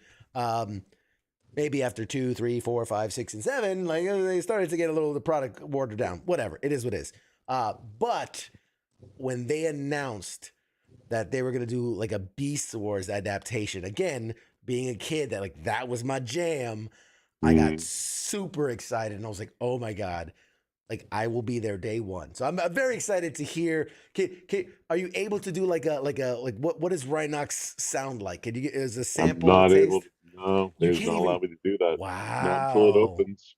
Okay. You have to remember. A guy, one of the producers at Marvel once said to me that we're in the excitement business, and they know how to get the excitement happening, and I got to stay in my lane, so to speak, and let publicity be publicity. So they put out things when they want, and they tell me when I can say stuff. Gotcha. And until they say I can say stuff, they're pretty serious. Serious as a heart attack. Really, they do not want this stuff leaked. Yeah, no, absolutely. And I mean, Marvel is notorious for the NDAs, and you can't talk about this. I figured story stuff was going to be off the table, and that's why I didn't even bother asking. But I can say almost nothing except some that good experience. Yeah. Steven stuck his head in the booth one day and told me how much he appreciated me, and that meant the world. Just people that are human and kind. It means a lot. Yeah. That's I definitely don't want to put you out, and I don't want to get anybody in trouble. I like that's cool. Like that's cool, and like oh man, but I get it. I totally get it, and then that's we're gonna hold to that. But okay. No, I had a report. Well, let me just tell you, I had a reporter the other day at an interview, and he was grilling me. He was trying to get anything he could, and I have to just, not talk and try to stay with the program. Because in a sense, I'm a guest in their house, Right. I got to wipe my feet. Wipe my feet, and it's like I can tell you, I'm in the movie. I can tell you the character. You owe me. That's a super secret surprise. We weren't supposed to tell that. I'm in the movie. Okay. No, I'm kidding. But I can imagine you telling them I can tell you I'm in the movie. I can tell you I'm Rhinox and so and so and so and it was great. I'm excited for the movie. Interview's over. Great. That's all I can say right now. They may tell me tomorrow. I can say more. I don't know. There's a great poster of Rhinox. Yes. Know what he looks like. Yes. Oh, it's it looks really cool. Really cool. Okay. I might have used your voiceover in the poster and animated, whatever. It's okay. It's fine. It's fine. We'll do it after the fact. So rewinding the tape a little bit back, in 1998, you are the voice of Robocop in Robocop's Alpha Commando, the animated series. Again, getting to step into the shoes, like maybe not today's youths, but at that time, Robocop was like larger than life. He was like, this was the epitome of man and machine and the side. Like he was awesome. Were you aware of the significance of Robocop when you got that voice? Oh, sure, yeah. That was a huge thing. But Robocop, our Robocop was a comedic Robocop. It was a very offbeat Robocop, and I kind of wonder if MGM Animation at the time, they were just rapid. They're back now, but they were gone for years.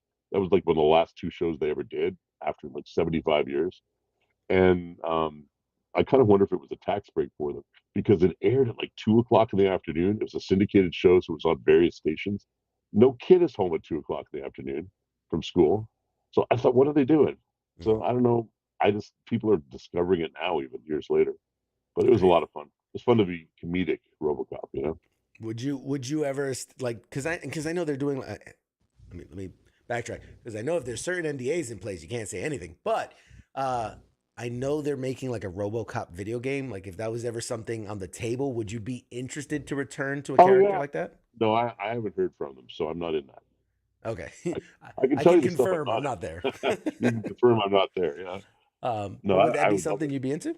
Oh, sure. I can still kind of do the voice too. So, Depth Charge is one of the only voices that I can't do anymore because I sound like his dad now. Mm, that is a good point. That is a good point. We don't want to get anybody get canceled or anything like that. Okay, so there's a couple questions in the chats. Let me see if I can read Mhm. through these real quick. From Angry Elf, who was our lovely co-host for the first half. You've played 2 Maximals and 3 Mhm. Decepticons over the course of your career. Mhm. Would you say you favor one over the other? I love all my children equally, but I'm looking at the list here. They all have great things about them. Blitzwing, for instance, being on the big screen was exciting for me. Because it all been television before that. The fact that you got to rip Bumblebee's throat out was interesting. That made him kind of memorable. Depth Charge, the anti-hero, really interesting character. That had some really unusual twists to it, and we really layered the audition was 40 minutes long, and we were layering the character and putting a lot of Clint Eastwood in it. That's kind of the secret to that character. Um, Shockwave was fantastic. He had a really interesting way of being evil because if he needed something behind you, even a wrench or something, he would just kill you and not think anything of it. You're in his way, just squish you like a bug and keep going. Kind of a marine in that sense. Just Well, he had his fastest way mission, is right? through. He had his mission, I like that. and he didn't get. Well, plus he had no emotion about it either, and that made him really scary. Because if you have no emotion about killing someone, no hesitation, and you just kill them, you are really scary to that enemy. That's a good point. That's a good point. Hmm. Unpredictable too. Let's see in the chat. Heath wants to know: do you consider yourself a big guy with a big voice or a small guy with a big voice? Well, I'm 270 pounds, so I would say I'm a pretty big guy. Big guy with a big voice, I guess. Yeah, easy one. Knock that one right out the park. We have a request. Someone wants you to say, "Dead or alive, you're coming with me." I don't know if you're comfortable with that. Trying to remember what. Okay, I know it's so stupid. What character is that? RoboCop? You mean? Yes, that's RoboCop. Yep. Well, you never, because he didn't say stuff like that. He said Right like, in the cartoon. Yeah. no, I'll do it. Dead or alive, you're coming with me. Dead or alive, you're coming with me. That That's kind of what it that's sounds like. that was But no, good. That but was good. what my RoboCop was like though, was like a situation where like people were rummaging through stuff at a store a little too aggressively, and he goes, "Calm yourselves. Christmas is a time of joy and giving." And I have to like close my eyes and remember it. There's a thing I do with my hands, and that helps me just to really, really hear really well all the subtleties of what I'm doing and get into the character. I like that. I like that. That was good, Nobody man. can see me anyway.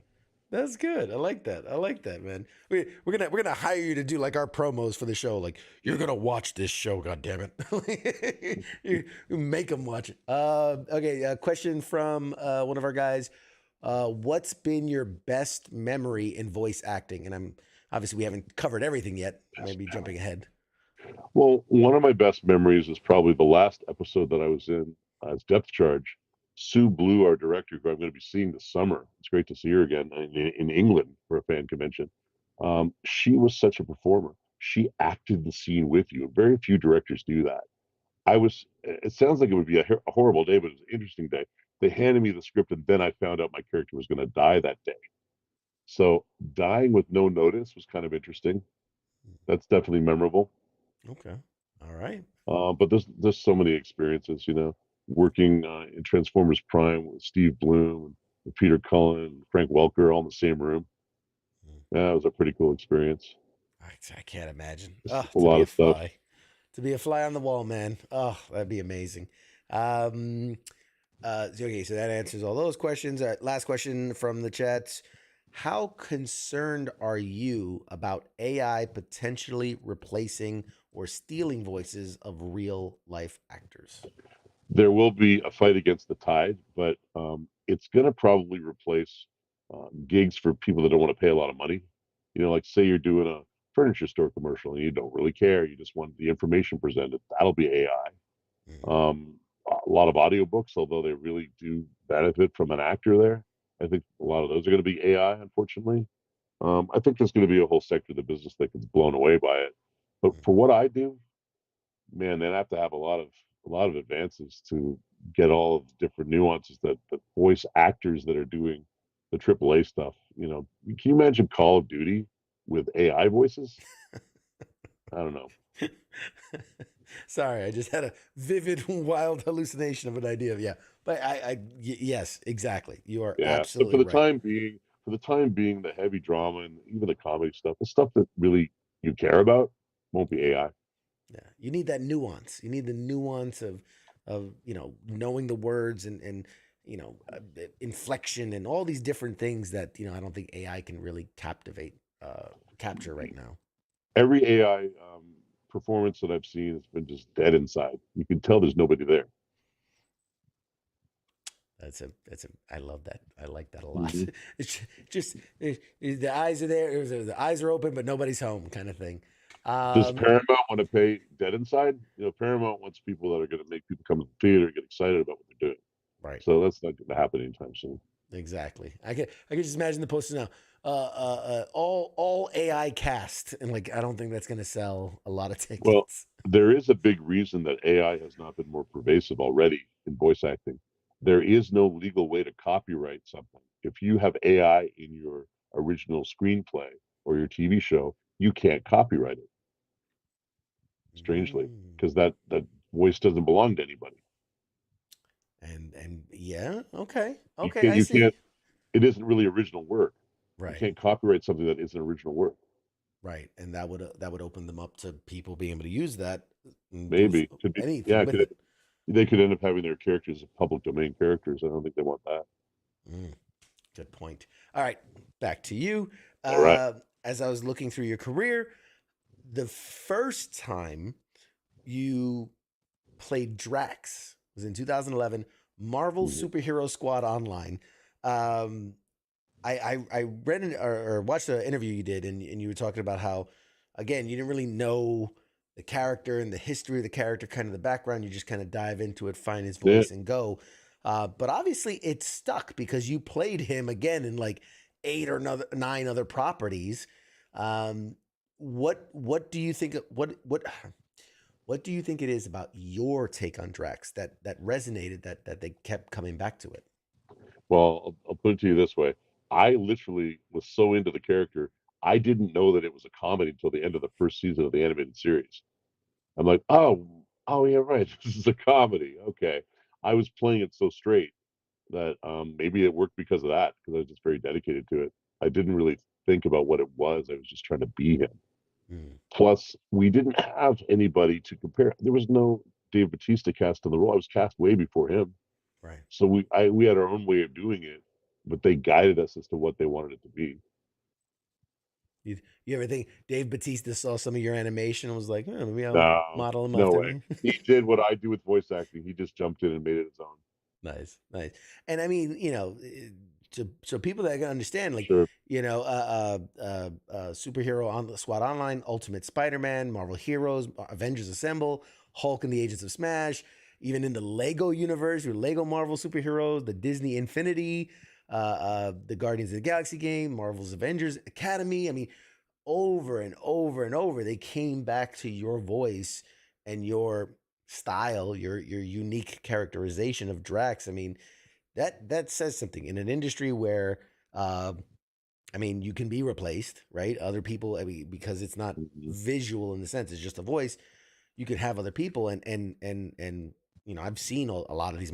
I'm such a nerd. I've seen a lot of these Marvel properties, so you get used to other sounding characters. I'm a huge Spider-Man fan. I've had to get used to seeing him look different. I've had to used to get him Right. sounding different across different media. So I think it's such a huge thing, and something you should be recognized for is that they come back to you. Like, you have such a unique style and such a unique flair for that character that they keep coming back to. I mean, I I know. think a lot of it was Yeah. chemistry. A lot of it was because the five of us worked well together. They Mhm. they were developing their characters as they went along. Different people played different parts, and then they settled on the five they settled on. But if I didn't mix with the other ones, they would have found somebody else. Yeah. I mean, that's a fair point.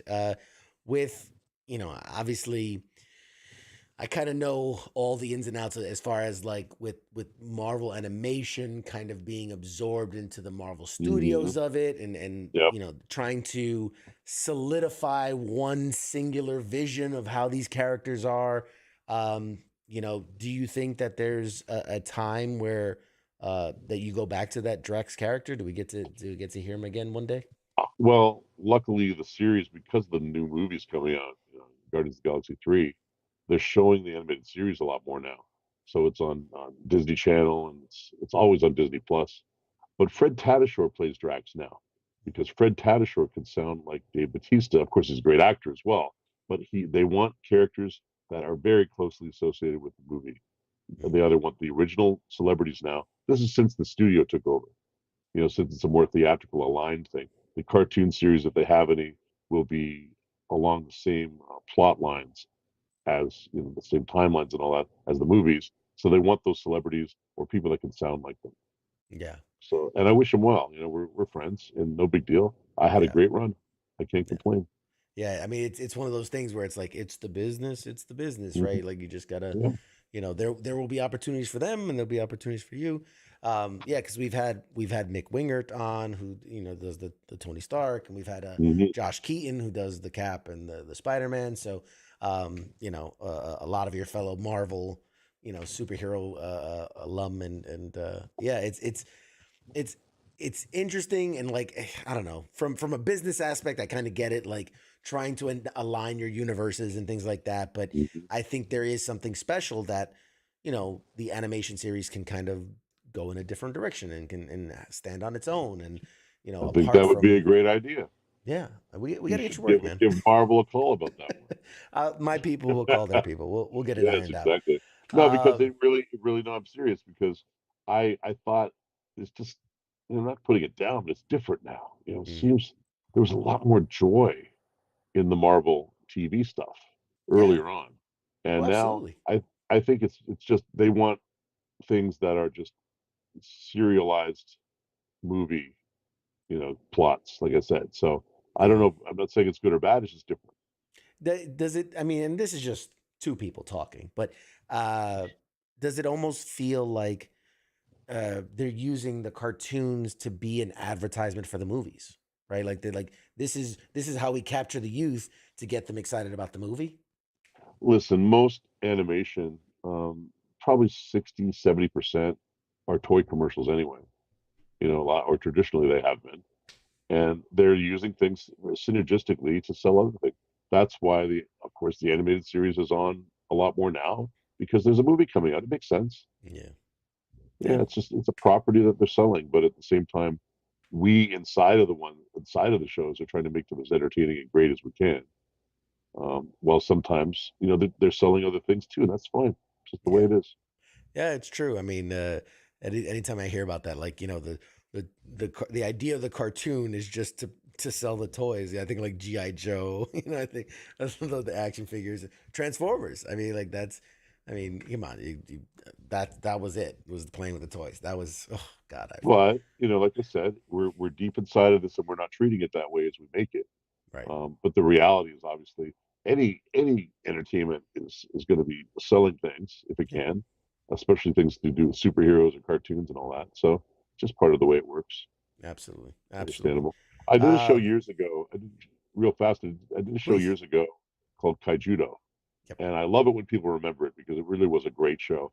We had to work very hard to make it a great show because Hasbro was selling stuff, Mm. and they wanted a lot of characters in there that they could. They had a card game. It didn't really work out, but it was a Kaijudo card game at the time, and they infused a lot of characters in there to make sure they had screen time. But we still told the story. That's awesome. I mean, I don't know, not to tie it into like the military or anything, but it comes to this idea of like, leadership has this idea and this is what we're gonna do, but it's you guys, the ground troops, the people on the Mhm. ground that like are fighting the battles every day, and just like we're here to do a job, and we're gonna complete our mission, and regardless of what the top says, we're gonna do what we got to do. So I can respect that, just getting in the trenches and doing the Well, I best mean, job you can. I don't know about being in the military, but maybe you can tell me. If you are in the trenches and you've lost touch with your commanding officer, you have to make some decisions, don't you? That's right. Yeah, you go with your training and go with what's going on and make it happen. But I wouldn't, I don't. Whenever this isn't what we're talking about, but I've had people in the military stuff I've done try to compare me to people in the military. Like, no, no, no, I'm just playing a part. I don't know about being in the military at all. This guy wrote to me when I played Lieutenant Vasquez, and he was a lieutenant. And he said, "I wish I could command my troops like you." And I said, "I'm not commanding any troops. I'm just playing a part in a video game." Yeah. You tell them the secret is for them to have a script and just read the line. Yeah, exactly. Secret says the script. And I said, if you were speaking like me to your troops, you would lose your voice in 2 days forever. So you don't want to do what I'm doing. It's all fiction. So true. Hey, so many. I can't count how many people join the service because of playing games like Call of Duty. They're like, I could do this. So okay. I'm sure you actually have a rather large role in some of the people in the service today. I don't know. It's funny. I know I thought you were going to go somewhere else with that sentence there. I have all the toys of all the characters I've ever played that have ever been issued. So along with my products, I've got a shelf full of all my memories from all the shows I've done that have toys. Nice. That's awesome, man.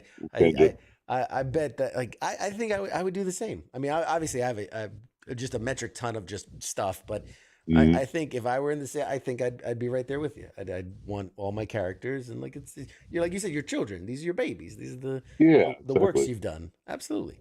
And speaking of those, again, there's a number of characters like you've done a wide range of characters, but there are a few that I see as I look through your kind of your resume, your discography.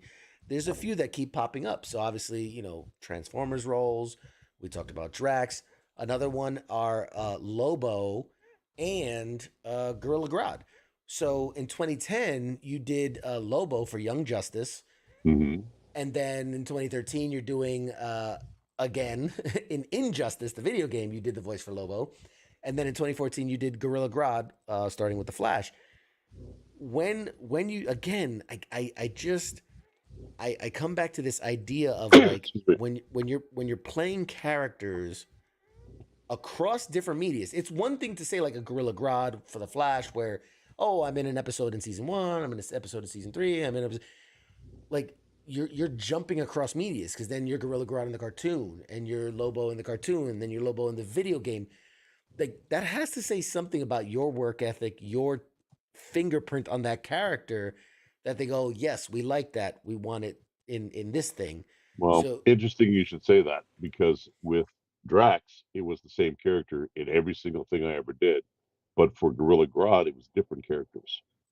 They wanted a different Gorilla Grodd. I did a theme park in Australia. I did a video game. I didn't do Gorilla Grodd in the video. No, I didn't do video game of Grodd for the Lego. There was a Lego one. I wasn't that, but I did play Drax. No, I played Dr. Fate in that one. Yeah. So I mean, Injustice 1 was Lobo. Injustice 2 was Dr. Fate. But every time I did Grodd in a cartoon series as well, completely different Grodd. So yeah, it's a much more theatrical in the TV show than the other stuff. They wanted a little sillier one for the cartoon series, much sillier. But yeah, I mean, thank you for your thoughts. But I just get considered for parts, and I just do my best, and however they decide, I don't even know. But I just want to keep working and doing a good job. Ladies and gentlemen, the most humble man in voice acting. I tell you, like I'm trying to hype you up, man. You're like, nah, I just showed up. I punch in the clock. I just do the thing. Well, I don't want to just punch the clock, but it's a job. It's a job like anything else. Yeah. I just wanted to highlight just a couple of the random voices that you've done. For Marvel, you've done Lord Tyger. That was Spider-Man Unlimited. Yeah, you've done the voice of Kingpin. You've done Doombots. You've done Blackheart. Was it Titanus, Carnage, Electro, Mysterio for different properties in DC, Kron and Darkseid and Persuader, Dr. Fate. In the Call of Duty franchises, you were the Arbiter, one of the Arbiters in Halo. You did Black Bishop and Vader Immortal. I mean, like you've been a part of these just ginormous mythologies and franchises. Mhm. Is there anything? Oh, funny enough, we had a very similar question. You've played you've played numerous characters from multiple franchises. If you could Mhm. pick any franchise to work in, which would it be? And do you have a character that you would like to voice? I would like to voice Batman at some point if it comes to that. I could hear that. I could hear it. Yeah, I if could. that comes to me someday, I wouldn't complain. Do Do you think? And again, not knowing you personally, I think you have an incredible Batman voice because it's so intimidating. Would you play Bruce Wayne differently? Would you approach his voice differently, or would you just leave it? I tend to infuse in a character like that. I find their sadness, and I add the sadness to the anger, and it becomes a very interesting combination. So that's what I would do with him. And I would also find moments where the sadness bubbled up into rage and use that too. But it would also be what the producers wanted. Right. Be very collaborative. I like that. Oh, I could. Man, we're gonna start a fan petition, man, because I could totally see that. I wasn't. I don't know why it didn't come to me at first, but once you said it, I went, oh, that's good. That's it. And I mean, I'm I I try not to play and I try not to do voices. I try to play characters, and thus I'm looking at the psychology, and that's what makes a character interesting to me. wow. Yeah, because I grew up in the '90s, and so Kevin Conroy, that is my quintessential Yes, Batman. But that isn't to say that there isn't room for other interpretations and other varieties. And I we'll mean, we'll see where it goes. Unfortunately, we've lost Kevin. He did an iconic job for many many years, and we'll see where it goes from here. yeah, absolutely. Um, we are running short on time, and I do want to make sure that we promote some stuff. I know you do conventions. In fact, Mhm. I'm a little disappointed because I know you're going to be at Contropolis in Pennsylvania, May 5th through Yes. 7th. I have press passes to be there. I was going to Ah, be there, and I was like, "Oh, I'm gonna drop in on him. I'm gonna surprise him. I got a little swag and a little thing." And unfortunately, things came up, and I'm not going to be mhm. able to attend. So I'm so bummed. But tell me, what is it that you like about doing conventions? Like, what's your favorite part about it? I never know what people really care about in what I do until they tell me. And I found it at fan conventions, and I get the stories and how what I did years ago may have affected their lives, and that's interesting. Sometimes very heartbreaking, to be honest. Sometimes it's a wonderful, joyful thing for the most part, and people are just having fun. That's the thing too. You can be anybody you are and show up at these things, and you're accepted, and that I find very cool. I That's honestly one of my favorite things. Again, side tangent of coming back from the war, having pretty severe PTSD and social anxiety issues. I don't like crowds. I Hmm. prefer to stay home, but I don't know what it is. You put me in a convention and I am totally at ease.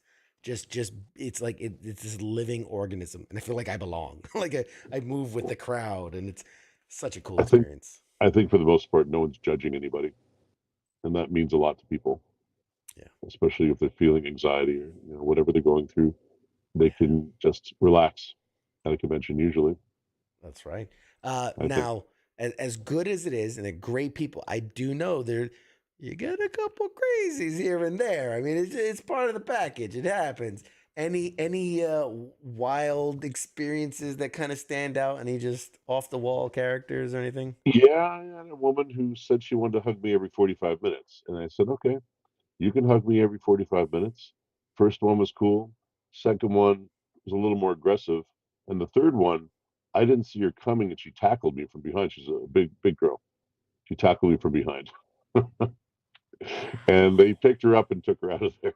That was an interesting experience. Hmm. Hmm. A question from the fans is if you do end up doing Batman, can CQ me be Robin? so, Well, so I'll have no control over that, but yeah, I would hope so. That would be fun. yeah, We can totally do it. We'll have my people call you people. It's fine. We'll get that into your contract. I have to be Robin. It's cool. Is there anything else that you would like to promote that's upcoming? Let the people know where they can follow you on social media. I heard your horrible side story, but let the people know so they know where to Not follow horrible. Well, I was hacked, so I lost a lot of my social media, and Meta never wanted to talk to me about it. So I'm just going to stay on Twitter for now. It's my last name backwards, Bolo Boss. And you can see me on One Piece anime, the role of Kaido. And for those people that like that show, his laugh is that's his thing. You can find me at sobolov.com. It's another place to find me. And I'll give you a couple of conventions coming up in case people are around. Looking at my list over here. Going to be in Philadelphia this coming weekend, the 5th, 6th, and 7th. Boston, for Contropolis Boston on the 16th, 17th, and 18th of June. Contropolis New York City will be in the Meadowlands, New Jersey. I think it's the 8th, and 9th of July. That's awesome. I'm so excited. I am gonna try to be at the New Jersey one. I am like it's mapped out and planned because I want to be able to meet face to face and tell you thank you face to face and that'd be great. Get a picture and all that. Do you have, let's say, last minutes here, off the cuff? Okay, I'm looking at all the notes. I have so many questions. What do I want to end with? If you weren't doing this today, if you stopped voice acting today, what would you do? What would be your... Sec. I lost everything. Everything went crazy here. It happens. It's okay. We're gonna stall for time. Sorry about that. I've been using my voice all week, and it's getting a little tired. Oh man, we can absolutely no, you go ahead. call come ask me your question. If you were going to stop voice acting today, what would you do? What would be the thing you find? I would, I don't know, travel the world. I would maybe open an antique shop because I love the antiques. Pop culture antiques. Okay, that kind of stuff. Neon signs and old products and stuff. I'd probably do something like that. Excellent. Love it. Last question. I find this fascinating. You're mainstay in the industry, and I know you teach and you mentor and you coach and you help along with that. So if there's any aspiring voice actors, make sure to reach out to him. Check out his website. What is a quality that you most admire in other voice professionals? When they're playing the character and not doing a voice, as I mentioned earlier, when they're aware of who they're talking to, is pretty darn important. There are a lot of people that just do the voice. They do a speech, but they're not having a conversation, and that means a lot. And I studied with this character. I studied with this teacher named Sanford Meisner, and he said acting is living truthfully under given imaginary circumstances. So you put yourself in those circumstances, and just have a sense of play. And here's another thing too. If I'm having fun, you're having fun. That's kind of a general principle when doing this work. That's outstanding. You can tell when somebody's phoning in from Toledo. Yeah, like this is the difference between I'm reading the lines or I'm living through this character. I am experiencing what he's experiencing in the moment. Such a big difference. Yeah. David, this has been an absolute phenomenal conversation. Again, we couldn't cover nearly a quarter of your incredible career. You are a friend of the show forever. I'd love to have you back in the future down the line when we can talk about I was gonna say Beast Wars. We can talk about the upcoming Transformers movie in depth when all the NDAs are put to bed, and all your future work. Man, I love you. This was incredible. Thank you so much. I'm gonna give you I'm gonna give you the last few seconds here to say goodbye to the audience. There's someone in the audience is saying, "Can we hear you say I'm Batman?" If you want to sign off with that. Okay, sure. I am Batman. Oh, chills. But I'm not Batman yet. Not yet. But we're gonna Someday, clip that, hopefully. and we're gonna put a fan petition together. But I'll give you the last few seconds here to say goodbye to the audience, and then we'll toss it to a break. All right. Thank you, everybody. Have a great day, great week, great month, great life. I'll see you again soon, I hope. All right, guys. We'll see you back right after the break. Shots.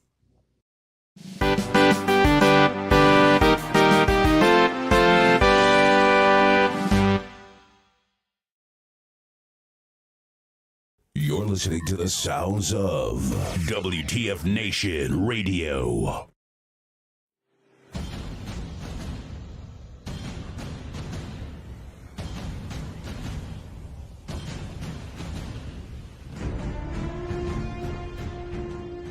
Hey, you there? Yeah, it is right, you. Let me ask you something, alright? Where the hell do you think that you're going? Oh, would you think because the show's going to commercial that means you get to just walk away? Well, CQ asked me to pass on the little message, alright? And it says, I'll be back.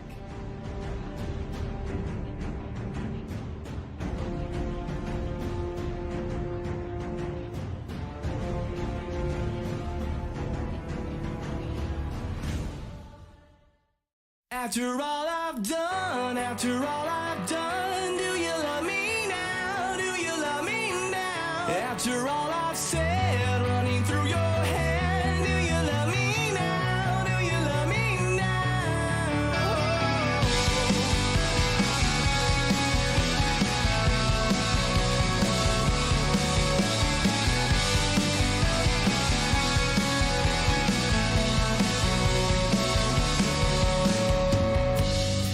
And if I told you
Broadcasting live from the basement of the Pentagon.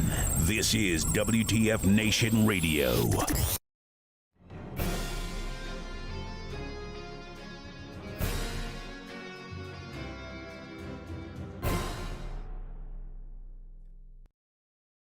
Hey, everybody, welcome back. I am going to drag in kicking and screaming my co-host of the night, Mr. Angry Elf. How's it going, buddy? God, you brought me back. What are we doing? And let's do this. You have to come back and go, I couldn't breathe in there. Oh, thank God. Oh, man. How awesome was David, man? Yeah, David Sobolov, everybody. That was, what a great guy.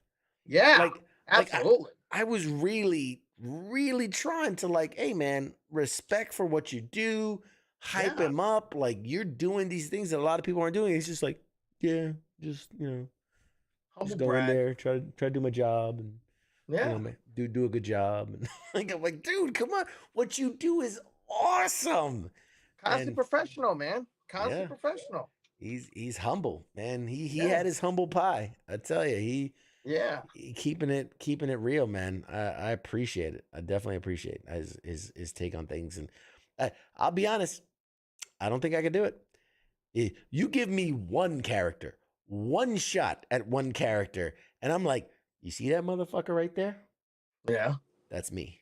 God damn it, I'm good. That's you. That's me. You. I'm that damn good.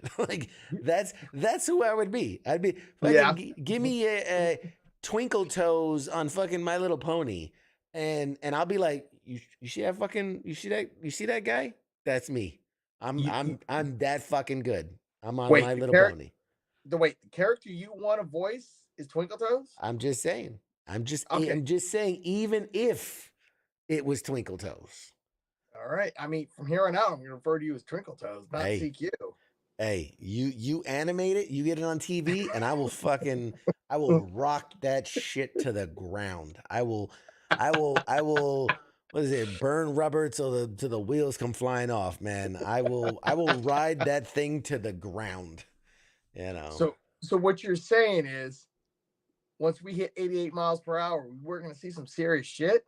We are going to see some serious shit. Mike in the chat says, CQ brag about himself? What? No way. Ha ha ha. Ha ha ha ha ha. So funny. Yeah. I mean, probably the best thing that's ever happened is that no one has bought my TV script, because if that happened, I don't think I could be humble. I'll be honest. I don't think I can be humble. You would have a t-shirt saying, "Yeah, I'm that guy," and pointing up. Yeah, that's me. And that's me. One I have whatever the poster is, and then pointing that, and then pointing this way, going, "That's me." That's me. Yeah. It is what it is. Anyway, David was awesome. I could only dream of being someone as humble and as gracious as he is. And very, very, very, very kind of him. When does Transformers Rise of the Beast come out? Mid-June, right? June. I want to say June. I'll tell you why I'm excited for this movie. Unicron.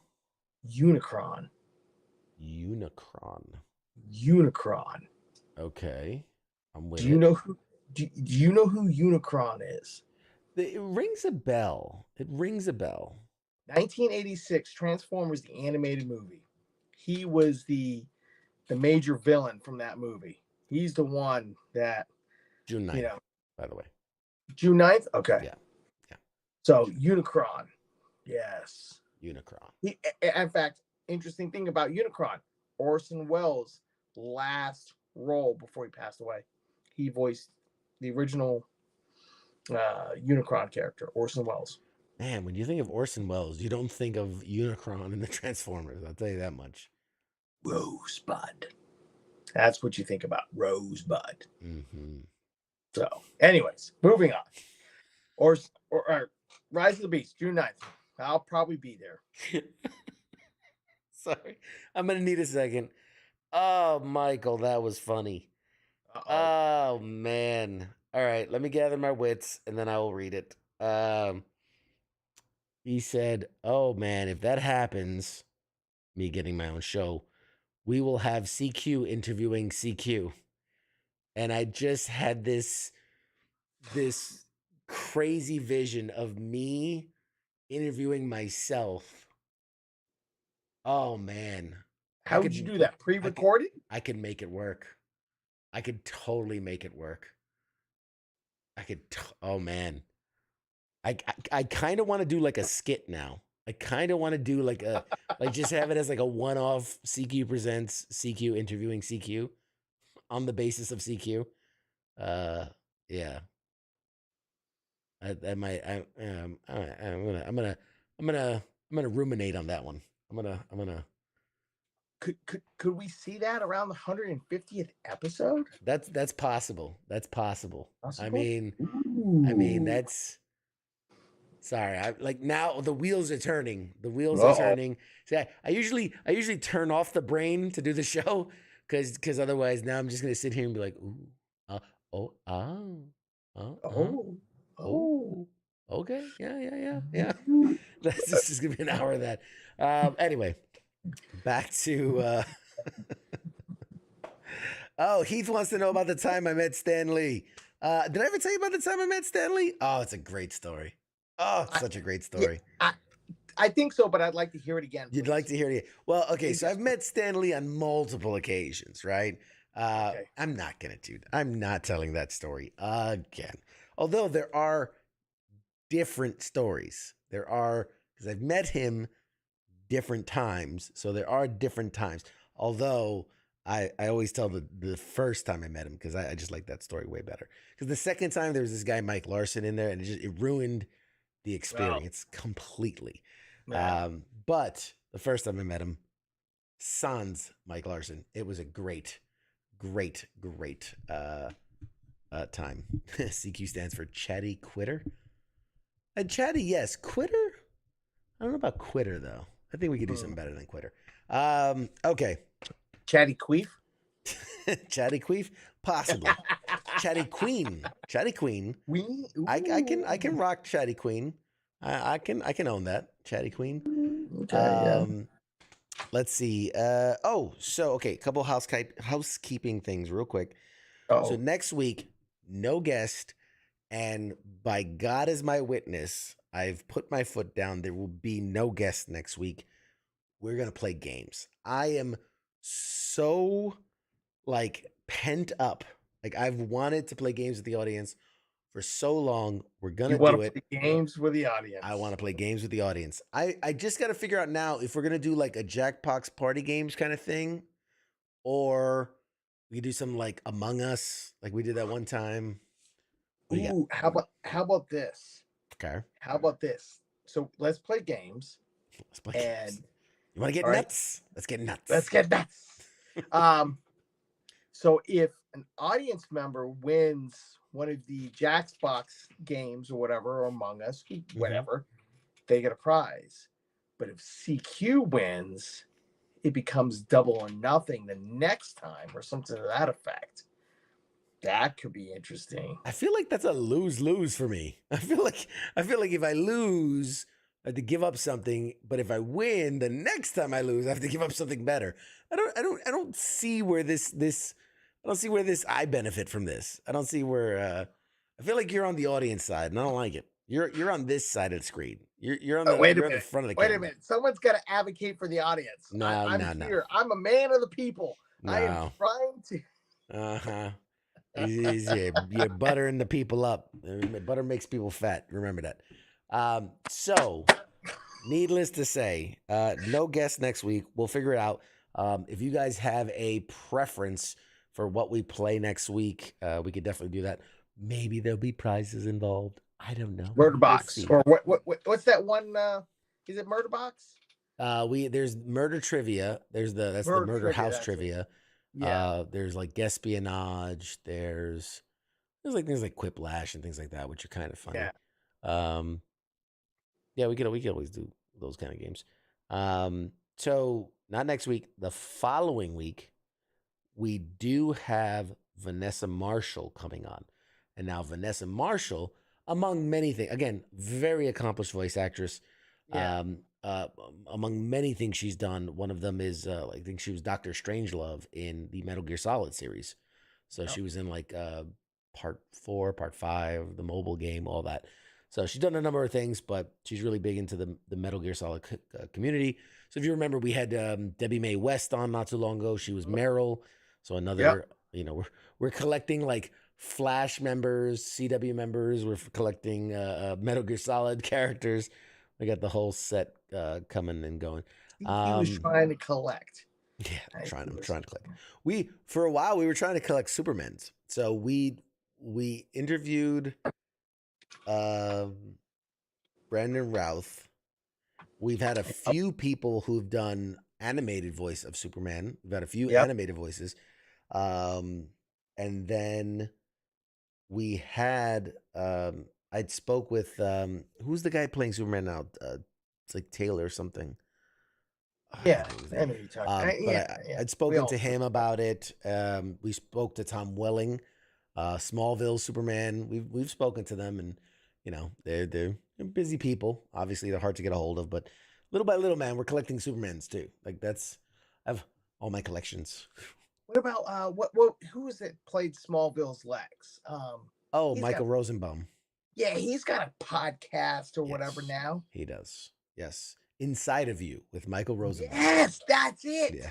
And he did one where with Tom Welling where they talked about like episode upon episode of Smallville or something to that effect. Well, so his podcast was very successful, and then he spawned that because he brought on Tom Welling and like Kristen Couric and a couple of other people. It was very well reviewed, and so they ended up creating a spin-off podcast where it's Michael and Tom talk, like they literally watch an episode of Smallville and then they talk about it, like the behind the scenes stuff. Right. So that's its own podcast now that they do. This is funny enough. He brought it up when I asked Tom Welling. I was like, "Hey man, would you be on my show?" He's like, he was very honest, such a nice guy, very upfront, very nice guy. I respect that. He's like, he's like, well, right now I'm shooting a TV show. He's gonna be on a TV show, and he's like, and I'm doing the podcast with Michael. And he's like, honestly, he's like, I don't know how much more I can talk about it. He's like, you know, I respect that, right? He's like, yeah, it was a big part of his career and everything, but like he's moving on. He's trying to do other stuff, and he's already reminiscing on everything with that podcast. So he's not much for. He's like, I'm not much for doing other podcasts on top of what he already does. But I get it. No harm, no foul. I heard Henry Cavill's not doing anything right now. Maybe he's between things. He's between things. You know, he's got things going on. You know what? I should just reach out to Henry Cavill just cause, right?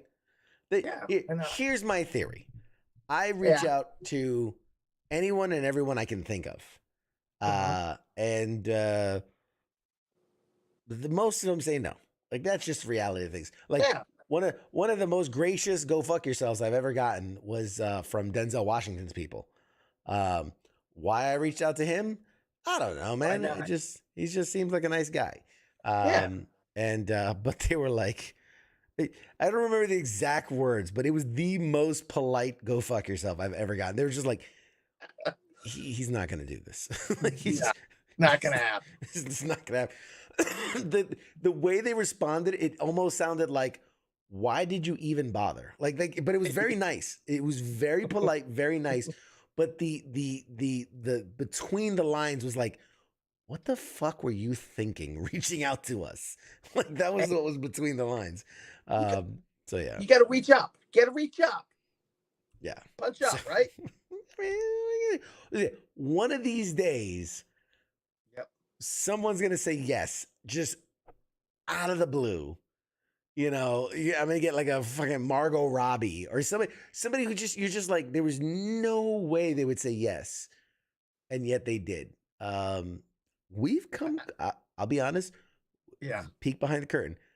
I've gotten a few yeses that I was like, wait, what? And for whatever reason, like after, I don't know if they dug into me or they looked it up or whatever. Then afterwards they were like, yeah, no. Like they were like, upon further review, we're not, you know what I mean? Like it was always like a scheduling thing or like, oh yeah, we'll figure it out. But like a few times, I don't know if my pitch was just that good that there was like an immediate yes.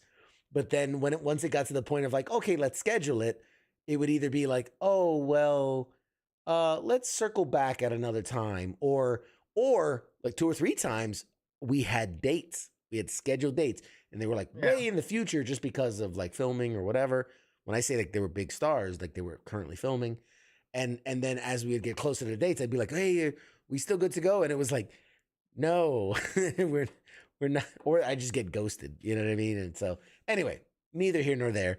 I just find it funny. Heat says Matthew Modine. I feel like Matthew Modine could be possible. I feel like I'll take a note of it. I'll add it to my list. Matthew Modine. Whatever happened to Gates McFadden? That's what I want to know. Gates McFadden. Yes. I don't know. I reached out. No response. But you know, I can try. I'll remind me, and I'll reach out to good old Gates. I'll send you a list. Yes. Seriously, I'm not joking. Send me a list. Gates McFadden, Michael Dorn, Patrick Stewart, Hugh Jackman. If you get those 4, you might. Who knows? Ryan Reynolds. He might. Ryan Reynolds would not come. I'm sorry. First of all. Yes. I don't think I could handle myself if Ryan Reynolds was on this show. I don't think I could do a good job because I'd be like every time he would answer a question, I'd just be like, that's such a great answer. I'm lost in your eyes. I'll say it. I got a huge man crush on Ryan Reynolds. Are you kidding me? Oh my God. I'd leave my wife in a second. If he was just like, DQ, let's ride. I'd be like, I'm not gay, but we'll figure it out. If Ryan Reynolds, if you're out there, Ryan, you know what I'm saying. So anyway, getting back to this. I might need to reach out to him. I'll get my people to talk to actors that will never be on this show. Ryan Reynolds. Ding, ding, ding. Anyway. If you ever seen Christmas Vacation, I might pull a Cousin Eddie. If you can do it, you can do it. So we got Vanessa Marshall coming on the 16th, and then the following week, the 23rd, this is going to be a doozy. We've got Joe Mantegna, legendary actor, is going to be on the show. So that's one. Buckle up, because that's going to be one hell of a wild ride. Mr. Angry Elf. Yes. I want to thank you for hanging out with me tonight and shooting the shit, as it were. And let me, if you don't mind, let me tell you the kind of things that we have around here on WTF Nation Radio. Can I trouble you? Please. Okay. No trouble at all. Please tell me, what are the offerings from WTF Nation Radio? Well, I'm glad you asked. So Sunday nights, we have the Sports Bar with King Smith and Coach. Obviously, it's in the title. Yes. They talk about sports. Oh, yes. Great. If you're into the basketball, the baseballs, the hockeys, the footballs, any of the balls, if you're into any of the balls. I like balls. Including my balls. They talk about it on the Sports Bar. No, not your balls. No. Absolutely. I can guarantee you they talk about balls. Now, Monday nights is the aptly named Monday edition with host Ice and I think Spanky. Spanky's co-hosting again. I don't know. Somebody's co-hosting, but Ice is the man in charge there. Monday edition is where they do news, commentary, discussions, all about what's happening in the world, all around you and me and everyone else. Tuesdays. You gonna skip the most important Tuesdays comes after Monday. Tuesdays, right here, Pop Culture Warrior with myself and sometimes Angry Elf, sometimes Massey, Sometimes. sometimes Mad Mike. You know, I got it. You know what? I just realized we got Mad Mike, Angry Elf. We got it. What's another synonym we could use for Massey? Massey? Masshole. Masshole. Is he? What is he from Massachusetts? No, he's not. Massey. Massey. We're gonna have to think about that one. I'll think about it. The You next got time Angry Elf. You got Mad Mike. There's got to be some type disgruntled Massey or something. I don't know. Irate Massey. Anyway, needless to say, that's. I'll come besides up the with point. something. That's besides the point. Wednesdays, you got the Smoke Pit, and that's with Radar and TZ. You guys know Radar. You love Radar. Oh yes, that guy. Radar's awesome. Radar and TZ, and that is where if you are E4 and below, that is your place to call home. That is your sham spot. That is your E4 Mafia headquarters. That's where all the smoking and joking be happening. On Thursdays, we've got Sergeant's Time with Ice and who is fucking on Thursdays? Jesus Christ. Is it Shipwreck? I think it's Ice and Shipwreck on Thursdays. I'm never available on Thursdays. I never get to catch the show. But that's where they always talk about their big army stuff. If you want to know what's going on in the military, all about the ranks of all your NCO news and whatnot, that's where that's happening. Fridays, we close out the week with Friday Night Freedom. That's Kaz, that's Pookie, and they are just having a ball at the end of the week, ringing in your new weekend with all the fun, silly happenings. So that's what we have around. You know what I just realized? What's that, sir? So we cover, sports, pop culture, the E4 Mafia, the Sergeant's Time, and the news and some freedom, but we don't have anything for the veterans, the retirees. The DD214s. The DD214 holders, the ones that are free. We try not to rub it in the face of all those that are still serving. So, that's why they. Okay. What would you have? What would you have? I don't know. Talking about where we're gonna go on, on Wednesday to get our free food for. I don't know. I'll work on it. I'll Workshop a pitch. I'll work on something. Now that I'm on the other side of the fence. Sure. I'm a card carrying member as of last Friday. Blue card carrying member. Oh, I don't carry a blue card. No, I got a color picture and everything now. You don't get a blue card? Retirees get the blue card. Oh no, they upgraded. Oh Jesus. It's been a while for me. Mine's still blue. And the next time I see you in person, when I'm dodging your throat punch, I'll show you my card. Yeah, you're getting a nut tap for sure. The hell you've put me through. You're definitely getting a nut tap. That's just one to remember by. Yes. Mike says it looks like a cat card now. Retiree cards look like a cat card? No kidding. Close. Yeah, close. Instead of up and down where the CAC used to be, we're now horizontal. But yeah, it looks close to that. Like I've got a colored picture. My CAC's always been horizontal, if you know what I'm saying. Let it go. Let it go. I'm delirious. Yes, you are. Yes. It's well past your bedtime, sir. Oh, man.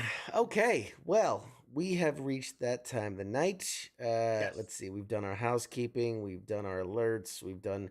I will say that I am going to be taking 2 weeks off. I'm giving you plenty of heads up notice, more than my 2 weeks notice. End of last Tuesday of June, first Tuesday of July. I'll be taking off, which I think July 4th is a Tuesday. So I obviously wouldn't be doing the show anyway, but. So wait, does that mean that Massey, Mad Mike, and I have to do the show by ourselves? If you are willing, by all means, the three of you can run this right into the ground. by all means, you can Titanic this sumbitch for all I care.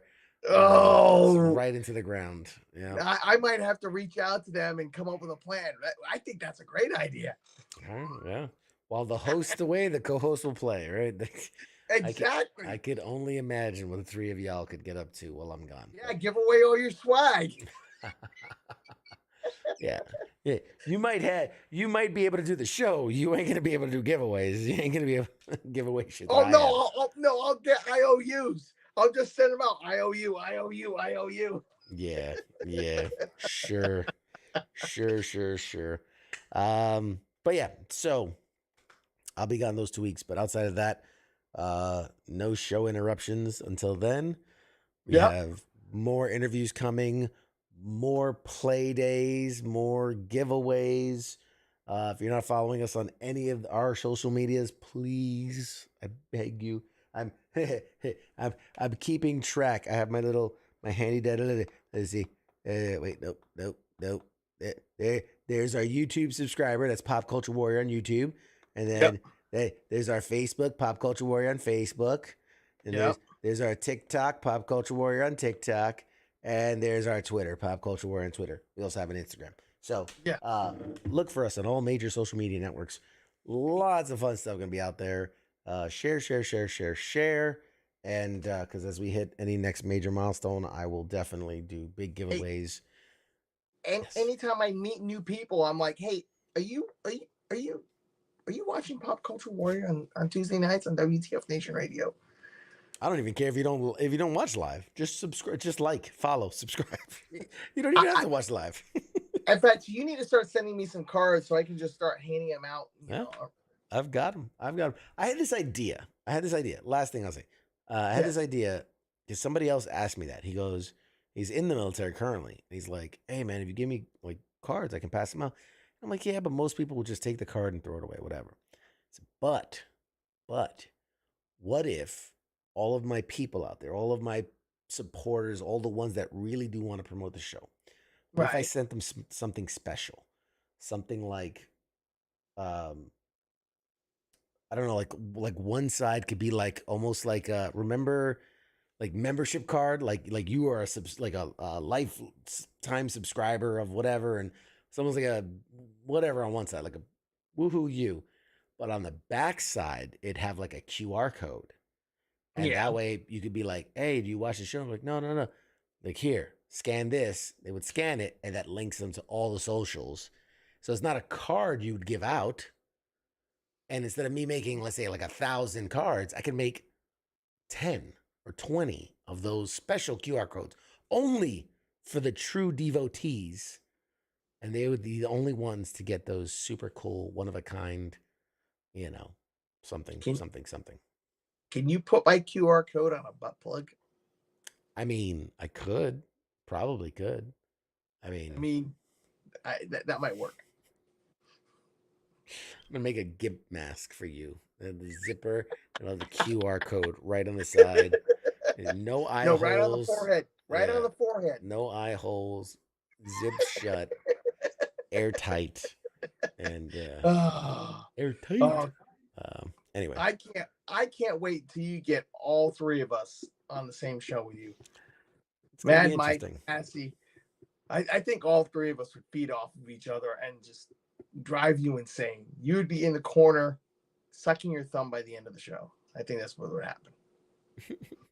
Anyway, all right, guys. Thank you, as always, for tuning in. This has been a lot of fun. I am, of course, CQ. He is, of course, Angry Elf, the disgruntled midget. Or we can rattle off a bunch. This has been a lot of fun. I got to figure out. I got some things. I got some ideas coming out of this. Got some really good ideas. I have to sit and stew on. But anyway, I digest. I digest. This has been great. You guys are awesome. Thank you for tuning in. Thank you for hanging out. As always, we're always open to your feedback, your ideas. I'm open to your memes, your things, all the silliness. I love it when the fans participate. That's the best part of this show. Me doing this, is whatever. But when you guys participate and you guys engage, that's the absolute best. I absolutely love it. So with that, I'm gonna say goodnight, and I'm gonna let Angry Elf say goodnight. Good night. And we will see you next week. Ciao. Sweet.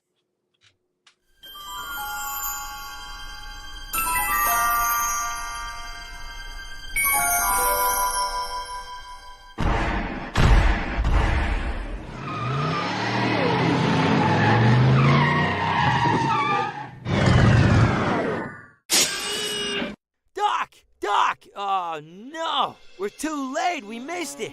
Oh, jeez, this is heavy. Ah, wait a minute. Wait a minute, Doc, I got a time machine.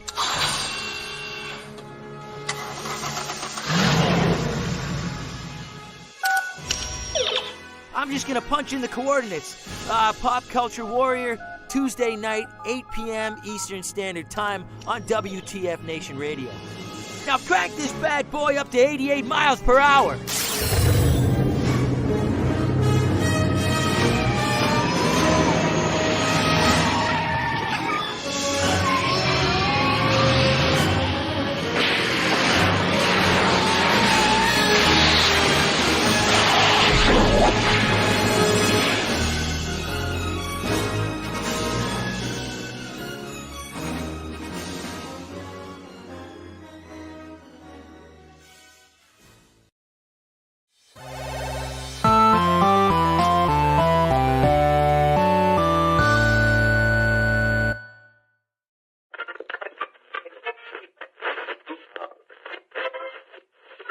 Let's see